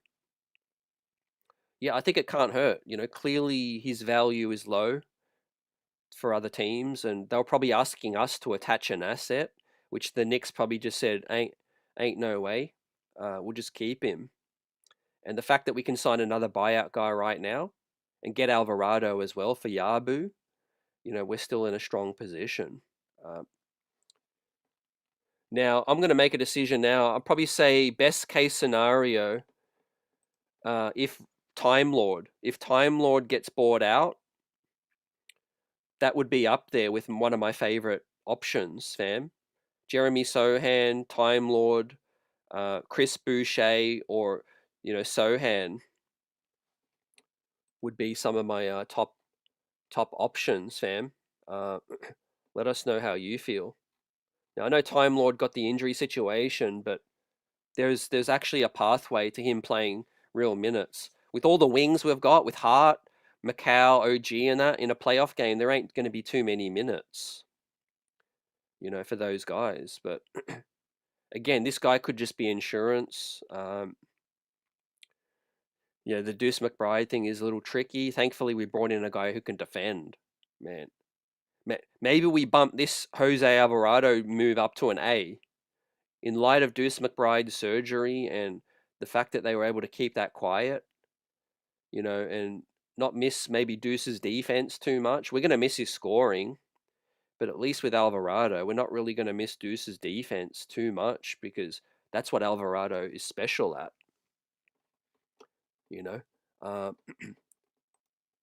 Now, Kristaps Porzingis, man, the Warriors got older. One of the biggest splashes today, man, Ivica Zubac. Look out for Indiana next season. Right, they paid a hefty price with Benedict Mathurin and 2 first-round picks. One of them top 4 protected. So they paid a lot to get Zubac. Next year, man, Indiana's going to be good, but they did lose a big depth piece off their bench. Atlanta, I think Gabe Vincent is a pretty decent pickup. They've obviously got CJ McCollum that they picked up earlier for Trae Young, Kuminga, and Gabe Vincent. So I think Atlanta got a little bit deeper, and I expect them to be a decent first, maybe second round team in the playoffs if things go well. Cleveland is an interesting situation, picking up Keon Ellis, Dennis Schroeder, and James Harden for Garland. So they got a little bit deeper as well, did Cleveland. Nothing to worry about too much for the Knicks, but they did get better on the margins. If Harden's more available than Garland, but he's a bit of a traffic cone as well. Uh, Luke Kennard, though, he moves to LA. That was an interesting swing. Keon Ellis with Cleveland does help them out. Like I said earlier, Vucevic, DeAndre Hunter wasn't a factor in Cleveland. He's out of there. Brunson always kills Schroeder, so he's going to be able to kill Schroeder and Spider. So I'm not too worried about Cleveland. The Timberwolves made all right, man. They got Ao Dosunmu. That's going to be a nice depth piece with Dante, with Ant-Man. I think Minnesota got a real shot to make the conference finals. It's probably going to come down to San Antonio and OKC, but I think the Timberwolves, the Nuggets will have a lot to say about it. The Houston Rockets, I think, are definitely one of the losers, in my opinion. I don't think the Houston Rockets really did enough to address their situation. They put a high price on Tari Eason. They didn't want to move off of him. They didn't get Kobe White, which I thought was a no-brainer. I think Houston needed to go in for Kobe White with Fred VanVleet out. KD's getting older. He's old, man. Houston, I thought, were really got a great shot to start the season. But I don't know, man. I don't know about it now. I think Houston, one of the losers. I think Boston got a little bit better. Orlando. I think Orlando's kind of a loser as well. Orlando didn't do too much, man. Most of these teams got busy. I didn't really see much activity from the Miami Heat and the Orlando Magic. Both teams struggling recently. And I do think Atlanta, Cleveland, and these other teams passed them by. So that's about where it's at, man. But our New York Knicks got their target. We got better defensively. We got nice cover for Deuce McBride. David M's in the building. Says, what's good, CT? I like this Alvarado pickup. He's a dog and will allow JB to play off ball without losing defensive intensity, as opposed to JB and Kolek sharing the backcourt. Yeah, I think it does a lot on the court and off the court, fam, for the vibes, the locker room as well. He's going to fit right in, man. Mike Brown's going to love Jose. We don't yet know what his true potential is on a winning team because, he broke out in New Orleans. Yeah, they made a little bit of a playoff run earlier in his career, but haven't done much since. But hooking up with Josh Hart, that's going to be a fun lineup with Deuce getting back healthy. Deuce, Alvarado, Josh Hart, OG, and Mitch. Oh, talk about lock you down, clamping down. I think Clyde and Mike Breen, they're going to love commentating Jose Alvarado, man. Think of all the superlatives and rhymes that Clyde's going to come up with, man, with Jose Alvarado diving on the floor and thriving at the Mecca, too. Not to mention the Puerto Rican community and the family. It's going to be up in Madison Square Garden heavy when Jose Alvarado is playing, man. He's going to have probably 50 to 100 entourage coming out. And the Garden's going to be buzzing for his first matchup. Right, so on that note, let's pull up the schedule. Now, very unlikely Alvarado plays tomorrow. I think it's just going to be too soon for the medical and the trade to get confirmed. But we never know. He might be a cameo appearance, right? It would be a great game to make his debut against Detroit, fam. Look, maybe the NBA office confirms the trade by late tonight, early tomorrow, but he's probably got to travel. It's probably just a little bit too soon. But Boston, if not Detroit, I would expect Jose Alvarado to make a debut against Boston, right? And then Indiana, Philly, and then he has a nice all-star break where he could hook up with the coaching staff, Mike Brown at the practice facility, and get a little bit more time, to acclimate. with the offense too. So overall, man, I think I could give this I gave it a B plus, but I think it could easily end up being an A with what we're working with, fam. New York City Gray says, CT, with all the teams tanking and getting rid of salary this year, is this the best opportunity for the Knicks to take advantage and win a championship? It is, man. It is the best. Not to say we won't have great opportunities coming up, because again, we've got this man still lingering over.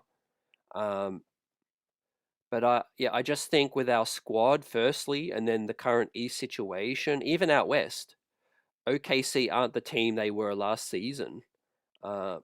We've proven in big games we can beat San Antonio as well. I like our coaching staff on the bench too. They're able to make quick adjustments. Look, a little bit of criticism on Mike Brown in terms of the coaching challenge. I think that's going to be critical in the playoff. I think Mike Brown needs to figure out the coaching challenge and just be quicker. He's missing opportunities to get that challenge call. So hopefully him and the coaching staff can get that corrected. But obviously outside of that, substitutions have been okay. Offense for defense, late game execution, I think can get better with another ball handler like Alvarado. Kolek can hopefully get more confidence with these current games coming up. More experience will be helpful. I think Kolek could play well in certain playoff series. Maybe not against Detroit, but against Boston, Orlando, Cleveland, Atlanta, teams getting up and down. I think that could suit Kolek still, depending on the size of the opponent as well. But yeah, man, since the late 90s, fam, it's our best opportunity, no doubt about it. But health permitting, fam, we need everyone healthy right now. Cat was banged up.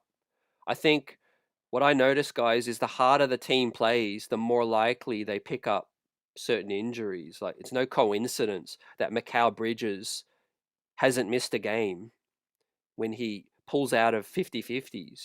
He pulls out, doesn't quite go full tilt at the rack, doesn't hunt for those loose balls like Josh Hart does. And you see Josh Hart currently banged up. Cat plays more physical the last couple of games. What happens? He gets banged up.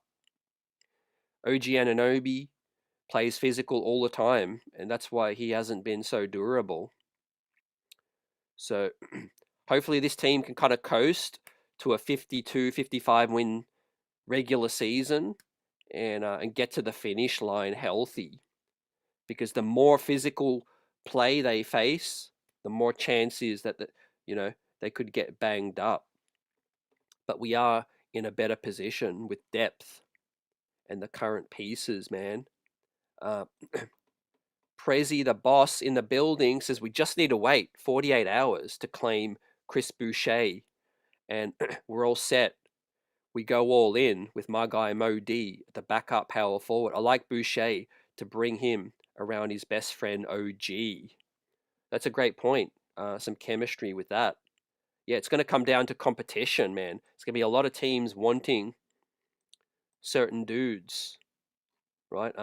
Depends on the health as well. I was thinking maybe Kristaps Porzingis was going to get bought out. Now, not too healthy is Kristaps, but I'm surprised that the Warriors went in, but obviously they were going to move off of Kuminga, and so they were able to get a player that can actually play,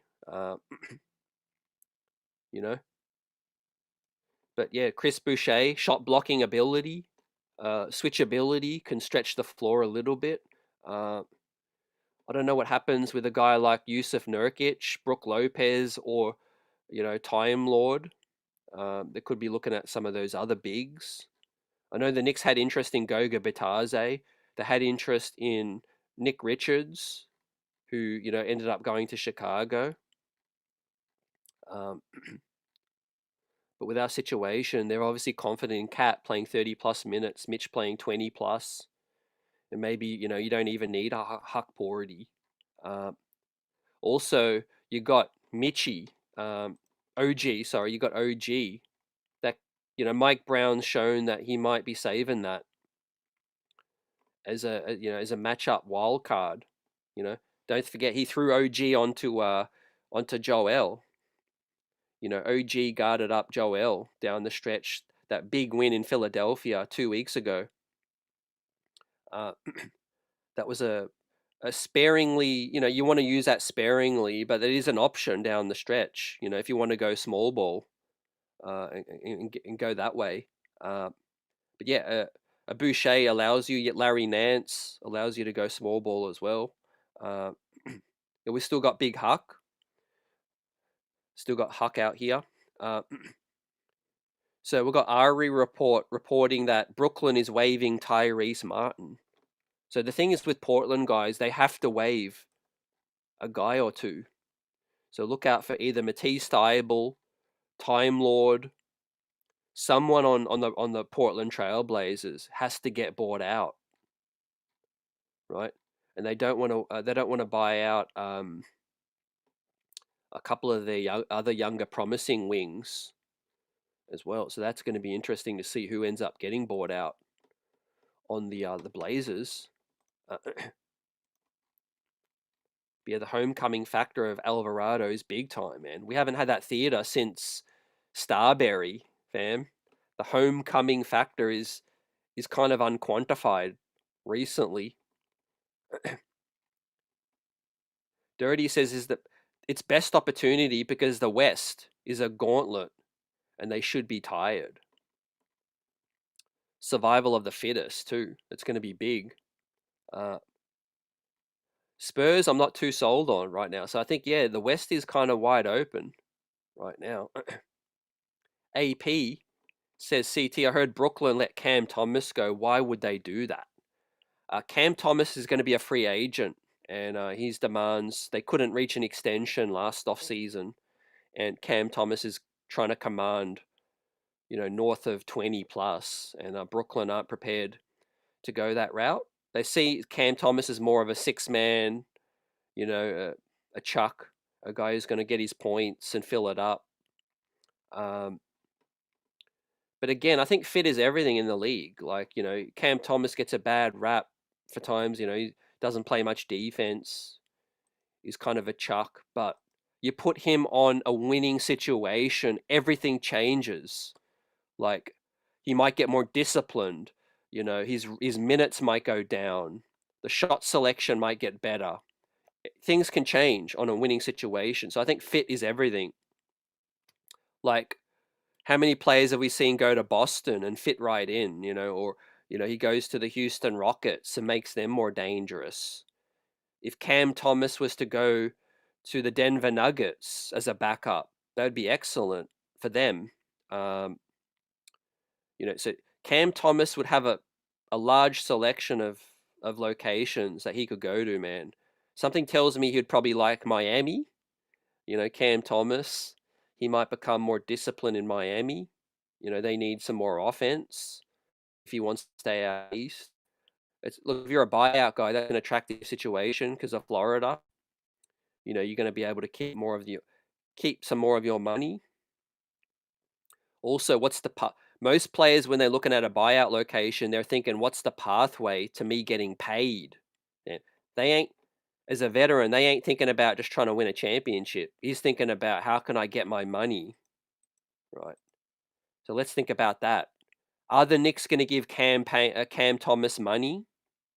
Are they positioned to give Cam Thomas the money he's looking for? No, we are not. Let alone the minutes, but the role. We're not in a position where we're going to pay Cam Thomas next off, even if he balls out. So you could pretty much scratch the Knicks off the list, right? Cam Thomas is trying to go to a place where he can get paid. It's probably going to be a team with some extra money. Man, Detroit might even be a nice fit for him off the bench. Orlando. There's a lot of teams I could think about, man. He might like it in Atlanta, with the nightlife. I don't know, man, but I just think, he's probably not going to get paid. He's probably not going to get paid on a lot of these teams, right? The salaries are real tricky, right? So yeah, with that said, we take this with a pinch of salt, but let me bring this up. According to Scoop B, we also have an update from the LA Times, man, on Giannis and the Knicks. So we're going overtime, ladies and gentlemen. Great to have you rocking with us. Smash the like button as well. Get in your questions or thoughts. Let's pull this up first and foremost. Graphic, current Knicks potential rotation, courtesy of ESPN, right? Is there a deeper team in the NBA than this? Jose Alvarado, Deuce McBride, Landry Shamet. I don't know about Clarkson there, man. You could probably swap Clarkson out for Mo Diawara. Let's pretend it's Diawara, Mitchell Robinson, Landry, Miles McBride, and Jose Alvarado, man. That's a great bench. Right, that's a great bench. That's an excellent bench. And you got Kolek and Clarkson as the 11th and 12th guy with Huck Porty. You got Huck Porty, Clarkson, and Kolek as the 11th, 12th, 13th guy, man. I feel good about that situation.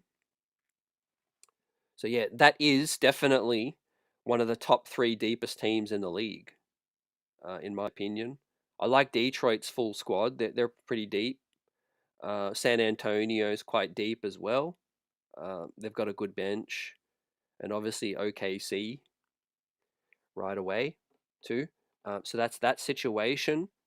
Next up, let's pull this one up. So according to Scoop B, we take it with a grain of salt, but teams with interest in signing Cam Thomas per Scoop B. So, okay, you got Cleveland, you got Houston, Minnesota, the Clippers, Raptors, Knicks, and the Pacers, right? Well, look, the Pacers might be able to pay him. Kind of surprised we don't see the Bucks.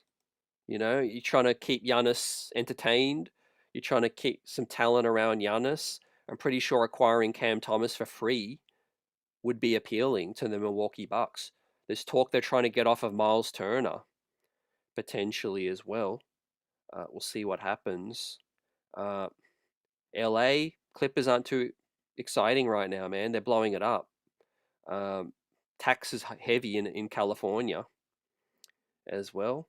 The Timberwolves, they moved off of Rob Dillingham. They've got Ao Dosunmu now. I don't know if they're the best fit for Cam Thomas. I like Cam Thomas on the Rockets. Cavaliers, not so much. Raptors, again, that's going to be expensive though.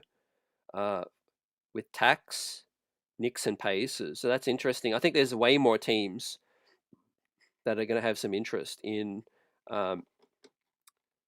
Cam Thomas, fam. But let me bring up this new update. Right. I'm going to bring up this new update in relation to Giannis Antetokounmpo. So Timothy Legler weighs in on the Ao Dosunmu move, and Jose Alvarado. He loves both acquisitions will be major contributors according to Legs. Right, so we like Legs' analysis with ESPN, but Legs himself has his own platform. But before we get to that, according to BA_Turner, LA Times, the Miami Heat and the New York Knicks are Giannis Antetokounmpo's preferred trade destinations. Right, so this is a brand new, fresh report that's just come out. Right, so it's gone all the way to the summer now. The Knicks will be in the best possible position. They'll have the Washington protected first, which will be 2 high seconds. They'll be able to free up 2 more first round picks that they can trade. And obviously they might have more help with Portland wanting to take Mikal Bridges or something else. So buckle up, man. The rest of this season, hopefully we go all the way with this squad, man. Because if we don't, there's going to be changes, right? There is going to be changes with this squad. Head to head, Pat Riley versus Leon Rose could be jockeying for the services of Giannis, right?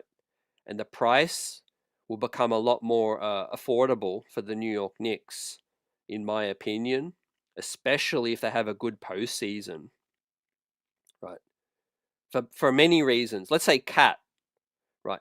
Let's say Cat has a great postseason run. If the Knicks don't win the chip, let's say best case scenario, we win the chip. But if we don't win the chip and there's going to be changes, best case scenario, Cat has a great postseason. He becomes somewhat more desirable as a salary. Doesn't crap the bed, doesn't have any boneheaded, follies and fouls and all of that, and just has a solid output. Also, Mikal Bridges, right? We know Portland like him. We know, he's still under 30, decent contract, still has current trade value around the league, could probably still get you, well, to my point, if he has a great postseason, he's definitely going to get you 2 first-round picks. So what does that mean? The Knicks have 2 first-round picks already available in the summer. Let's say 2 more via Mikal Bridges going to the Blazers. That's 4 first-round picks, ladies and gentlemen. And then the Knicks got the salary. They've got Karl Anthony Towns. Okay, if Deuce McBride has to be a part of it, that's the trade. You keep OG, you keep Hart, you got Brunson, you've got Mitch, Giannis Antetokounmpo with the rest of that squad, with Jose Alvarado, Kolek, Diawara as well. So more than likely be losing Cat, losing Mikal Bridges, and maybe Deuce McBride. And the Knicks have the first round capital. The Knicks will have the first round pick capital, assuming the Portland thing can be a facilitator in the summer. And again, we can say this now because the trade deadline's gone, man. Cat's a Nick, Macau's still a Nick. We're all in. Nobody wants this team to win a chip more than us right now. So we're strapped in. But right now, Giannis still wants to be a Nick. And if Milwaukee can't put a contender around him, best believe this thing's still going to be a major thing on draft night. It's going to be major in terms of jockeying. But if we can at least go as far as the finals, if we don't win it, that's going to be significant. That is going to be significant, fam, because at least our players will have value. If we're a first or second round exit, man, we're definitely going to be trying to blow it up. But don't know how much value some of the guys might have. So let's hope, man. Salute to Mellow Mike in the building. Michael Drake, great to see you, says the Houston Rockets. Come to Charlotte, North Carolina, Cam Thomas. Look, Hornets are putting together, some serious moves. Even Washington. Washington's kind of got a ragtag squad. I don't know what they're doing, but they're going to be more competitive. Unfortunately, it's a year too late because the Knicks won't get that first round pick, conveyed to. So we have the action happening tonight, fam. Let's refresh what's happening in the action tonight. Actually, we have the Pistons losing, man, with all these trades. You don't know what the lineups are like. Pistons 13, Wizards 26 early in the first half.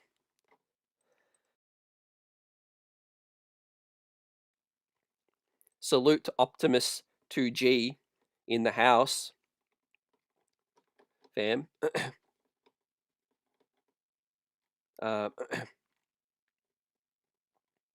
Sohan off the buyout market, says Broadway Billy on X. Would add more defense, more grittiness and size. We'll see what plays out. Miami went all in on Giannis, made everyone available but Bam, but it wasn't enough, according to Barry Jackson. Right? They ultimately stood by their core fundamental principle of not giving up on a season and trading players for future picks, right? So, look, it's going to be neck and neck in the summer, right? I do think Giannis is still going to get traded. Mello says, also the Greek freak may have to be conscious about his calf. Strains, nothing to be happy about. Those are very concerning injuries too. Yeah, look, that's the thing, man. He's been carrying, the team in Milwaukee, man, for multiple seasons. That puts additional strain, man. That's one of the reasons why we can stay a little bit more healthy, because we can spread the load around, man. Guys can put up 15, 20. Brunson can play 28 minutes and then sit and let Kolek finish it out. Or Alvarado, Deuce McBride. Depth is a major key, man. I think gone are the days where, you got the big three and then you got the rest of the squad. Like some of those Cleveland squads around LeBron were insane, man. We had Ilgauskas and, some of these other dudes around him, right? Barely putting together veteran minimum guys, I mean, the Cavs probably don't win unless Phil Jackson gives them, Shumpert, man, and JR, David Haas Jr. says, yeah, Giannis only wants the Knicks. True fact. Right. Like I said, yeah, he's going to be watching closely in the playoffs. And best case scenario, all of our guys just play well. That'll give us a lot of options.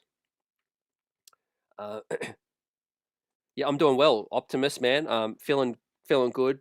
Busy period, but yeah, looking forward to the buyout situation and who we can add. Thankful that we can add someone right away, so we don't have to wait towards the end of the season. We are getting a little bit banged up now. Hart is questionable for tomorrow. Deuce McBride is out. OG is on the injury report, I can confirm, but he's probable, fam. So it looks like OG is still okay. He'll play, but he's banged up. He's probable, still on the injury report. So, yeah, more bodies, the better. We can make some more moves and bring in another 15th guy. Optimus says heat culture, LOL. AP with a super chat up next says Riley thinks he can get the star player giving up junk. That's that Laker entitlement mentality. Yeah. It's also delusional because it's kind of like Golden State. Like, for a minute, everyone was thinking, oh, man, can Golden State get Giannis? What did they have to offer, man? Kaminga and 4 firsts. Like, yeah, the firsts are okay for Milwaukee. They're looking for that. But they're also looking for some players, man. You can't sell your franchise fans on giving up Giannis, and the only player you're bringing back is Jonathan Kaminga and Podziemski, man. Fans will riot, man. Fans will absolutely tear that place down, right? Regardless of Giannis winning them a chip, man. Podziemski and Kaminga are bench players for the most part, fam. So, you need some asset. You need some players. And that's why I know people are laughing about Cat, Macau, all of that. Yeah, their value wasn't what it used to be. But best believe they're still top quality NBA starters. Like, you still need to field a squad. You know what I mean? And players can turn it around quick. You look at Giannis's calf situation, just like like Melo said, man. One thing we shouted out with Karl Anthony Towns, like, he's on the right side of 30. He's Karl Anthony Towns. Well, he's in the early part of the 30. So, he's still got maybe 5-6 years at a high level. With Karl Anthony Towns, he plays banged up as well. He doesn't have those lingering, calf strains and muscle tweaks and all of that. And so you are getting that, you're getting activity out of Karl Anthony Towns. Same with Mikal Bridges. So I think those two together with the picks should be enough to get Giannis if he can force it. Now, one thing I can't promise right now is I don't know what other teams are going to be able to, what these other teams in the summer are going to be able to put together. 6 months in the NBA is a long time, or what is it going to be? For 4 to 5 more months. Things can change real quick. Um, so yeah, like AP said, man, appreciate you for the contributions. Keeping it buzzing. Pat Riley versus Leon. That's going to be a fun matchup. Hell, we might even face up in the playoffs, right? That could be the. Wouldn't it be funny if that was the Giannis sweepstakes, Knicks Heat in the first round? Right, I don't know if the Miami Heat can get out of the play-in. We'll see what happens. David M thinks we are the best shot for Giannis to win a chip. He would have no help in Miami. Yeah, look, Giannis wants a lot of things. He likes the narrative, according to credible reports.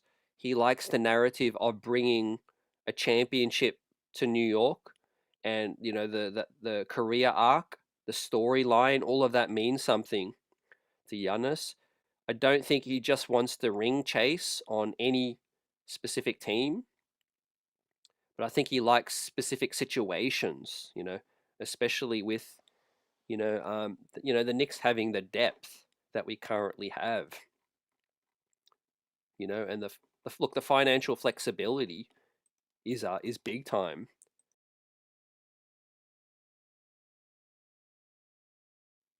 Also, it's going to be a big market, man. He ain't going to Detroit.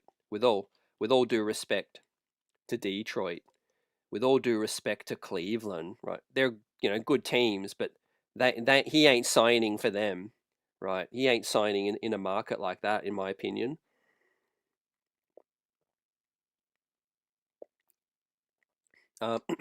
Giannis probably would sign in Chicago if they were a good team.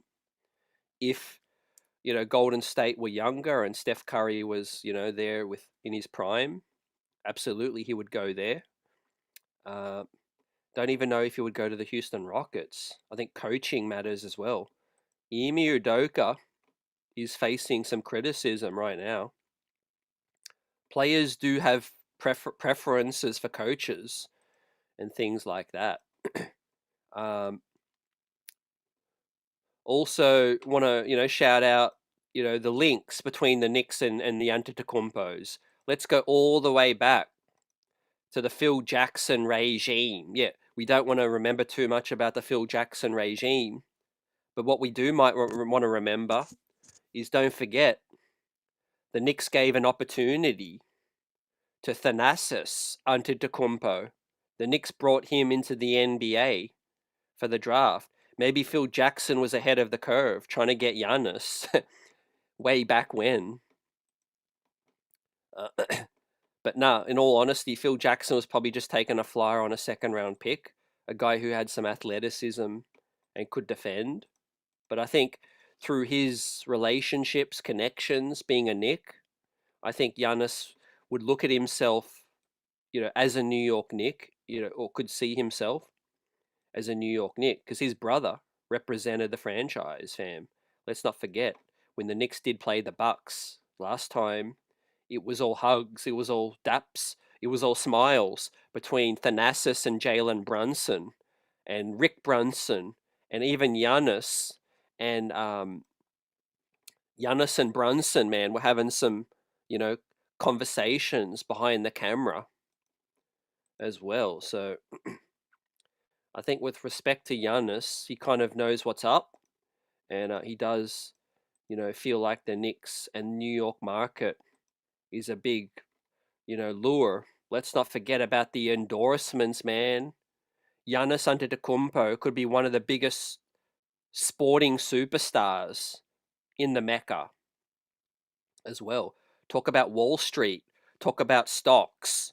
Talk about, like I said, brand, NBA brand. Brand level, the Antetokounmpo brand. Think about when in his retirement, all of that. That's some of the things he's been starved of by playing in a smaller market. Now, you could still be a superstar in any market, but let's be real. If you're a superstar on the New York Knicks winning championships, it's going to be levels above, winning in Milwaukee. It's going to be levels. AP says one more thing. I do respect Giannis for not taking a cheap ring and going to Golden State. Those are no longer valuable rings. CT, great job. Great point, man. 100%. Giannis really cares. He cares about story, narrative. I mean, as much as it is a little bit corny, when he talks about Milwaukee, still a home, and his kids are born in Milwaukee and all of that, and I got that love, I got that respect, because he turned a small market franchise into a championship contender, and as the 13th overall pick, I think he was. Um, he grew with the city the same way the team grew with him. Um, and yeah, he's worried about what the next situation looks like, and but with all respect, I think the Bucks were the ones calling the shots as well. I don't think Giannis wants to leave Milwaukee high and dry. He's definitely not going to leave them in free agency. Like, he'll tell them. They already know that he's going to go. They're just looking for the best possible haul. They're looking for a haul. They're looking for 5 first-round picks, potentially 6, and some players as well, right, to sell their fan base, right? Look, if Mikal Bridges costs 5 first-round picks, I could understand. Desmond Bain cost 4 first-round picks or 5. So I think Giannis has to go for at least 5 first-round picks, if we're being real, or 3 or 4 and some great players. Um, but I think overall he's waiting also for the Bucks to get the best deal so that he can leave with a good conscience. He doesn't want to leave that situation high and dry. That could hurt his legacy as well. That's the reason why he hasn't, completely forced the trade, and forced it up out of there. So I do think that's real significant as well. Uh, yeah, Mello says, man, screw Phil Jacks, LOL. Can't stand that guy. He tried to destroy the organization, and I could care less about that guy. Next. David M says, we also have the best front office, especially with cap management. Yeah, with the Miami thing, look, that won't go away. I think a key intel, guys, is Giannis shares the same agent as Bam. So you got Bam Adebayo shares Alex Serratus, I think, of Octagon Sports, I believe, and those two share, mutual interest in playing with each other. It just, look at the Heat's package, man. It ain't great. The thing is, they kind of hurt their deal with Kalel Were's minutes as well. I think Kalel Were's minutes went up and down. Reports Chris Haynes, now Minnesota checked in with the Hornets and attempted to trade for LaMelo Ball. So LaMelo Ball and Ant-Man, that would have been box office press conference, man. 2 of the most unfiltered NBA players.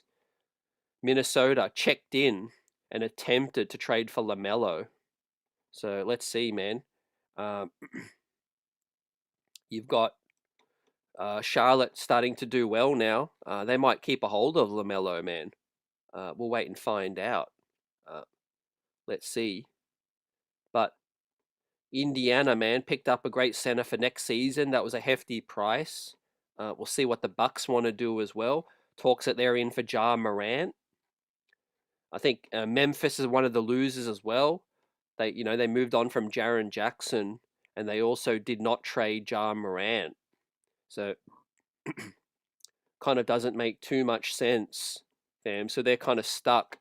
But look, the Ja Morant sweepstakes, it ain't it ain't very much at all. So Mitchell Robinson, though, underrated part of this trade period, man. Mitch's play, and the Knicks value Mitch more than any other team and will do what they have to do to re-sign Mitch, man. He's the only player on his draft class, I believe, not to be on their current team, or still on their current team, not to be traded. So Mitchell Robinson, man, standing the test of time. the longest tenured Nick is Big Mitchie, right? Shout out to Mitchell Robinson, man. And the Knicks are looking to extend him, right? All going well, right? So that's more depth. Glenn Jones says that's a lot of money for Mitch. It's tough. Why? And I think that's why one of the other teams in the league aren't really too keen on, paying a player that might not start for them or being a bit part player. So that could work in the Knicks' favor, Glenn. That could mean the Knicks get Mitch, at a solid number in terms of, a deal that works for both parties. Maybe more years, more guarantee, but less less dollar. Or maybe, they can pay Mitch more money, but with a couple of options available, a smaller contract in terms of years. That could be interesting to talk about as well. David says we get 2 picks this summer between Cat, Mikal. We can flip them for 3 or 4 picks. That meets Milwaukee's price. Yeah, it is going to be a multi-team trade, 100%. I do think that Portland could be a key, name to watch. They've still got Drew Holiday. They kept Jeremy Grant as well. So these teams that are still young up and coming with some finances available, I think that's going to be, a trade partner. But tomorrow, man, Detroit will be live post game.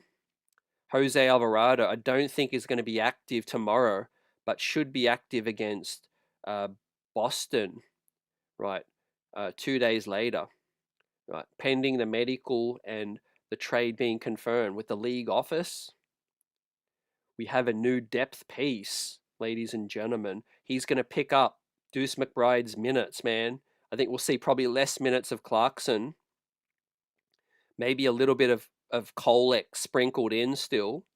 But Alvarado, Landry Shamet, Mitchell Robinson, I think, and Diawara, I think that'll be the core 9. A little bit of Clarkson or Kolek if he goes 10.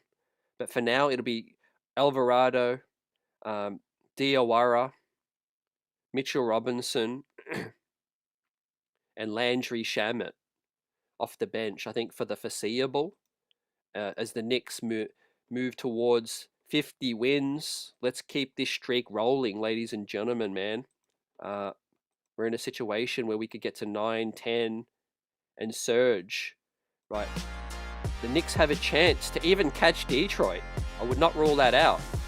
As we do a score check right now, the Wizards are putting the beat down on the Pistons, man. 45-23. Right. I got to bring this up, man. Right in the nick of time. As we're wrapping up this one, man. I got to check who's in the rotation. But look at this. The Pistons resting some people, dealing with trade hangover. Right. Wizards almost double the Pistons score. So let's get it, man. Tomorrow night, if the Knicks beat the Pistons all 3 times remaining in the season, they could catch Detroit. So, that's going to be something which could be great to watch. The Knicks may be landing the number 1 seed. That's not out of the realm of possibility. Of course, we could also finish 3rd. Right? Could also finish 3rd. You just never know. The Magic are currently beating the Nets, and then we have some more action later today, man. Philly Lakers should be a good one, but tomorrow, Knicks Pistons, Celtics Heat, a lot of fun games and matchups to come. Yeah, this has been our reaction stream, ladies and gentlemen. Jose Alvarado, the trade deadline, Pacome Dardier staying, what this means financially, and the Knicks able to make some buyout signings right away. And the Knicks will have their choice of a couple of intriguing names still available, right? But Jose Alvarado takes the spotlight, man, and I look forward to his Knick debut, most likely against Boston. But his Garden debut is going to be against Indiana on Tuesday, right? first of a back-to-back before Philly, right? So we talked about the Deuce McBride news as well. Looks like he'll be out until the playoffs. Speedy recovery for the Deuce, right?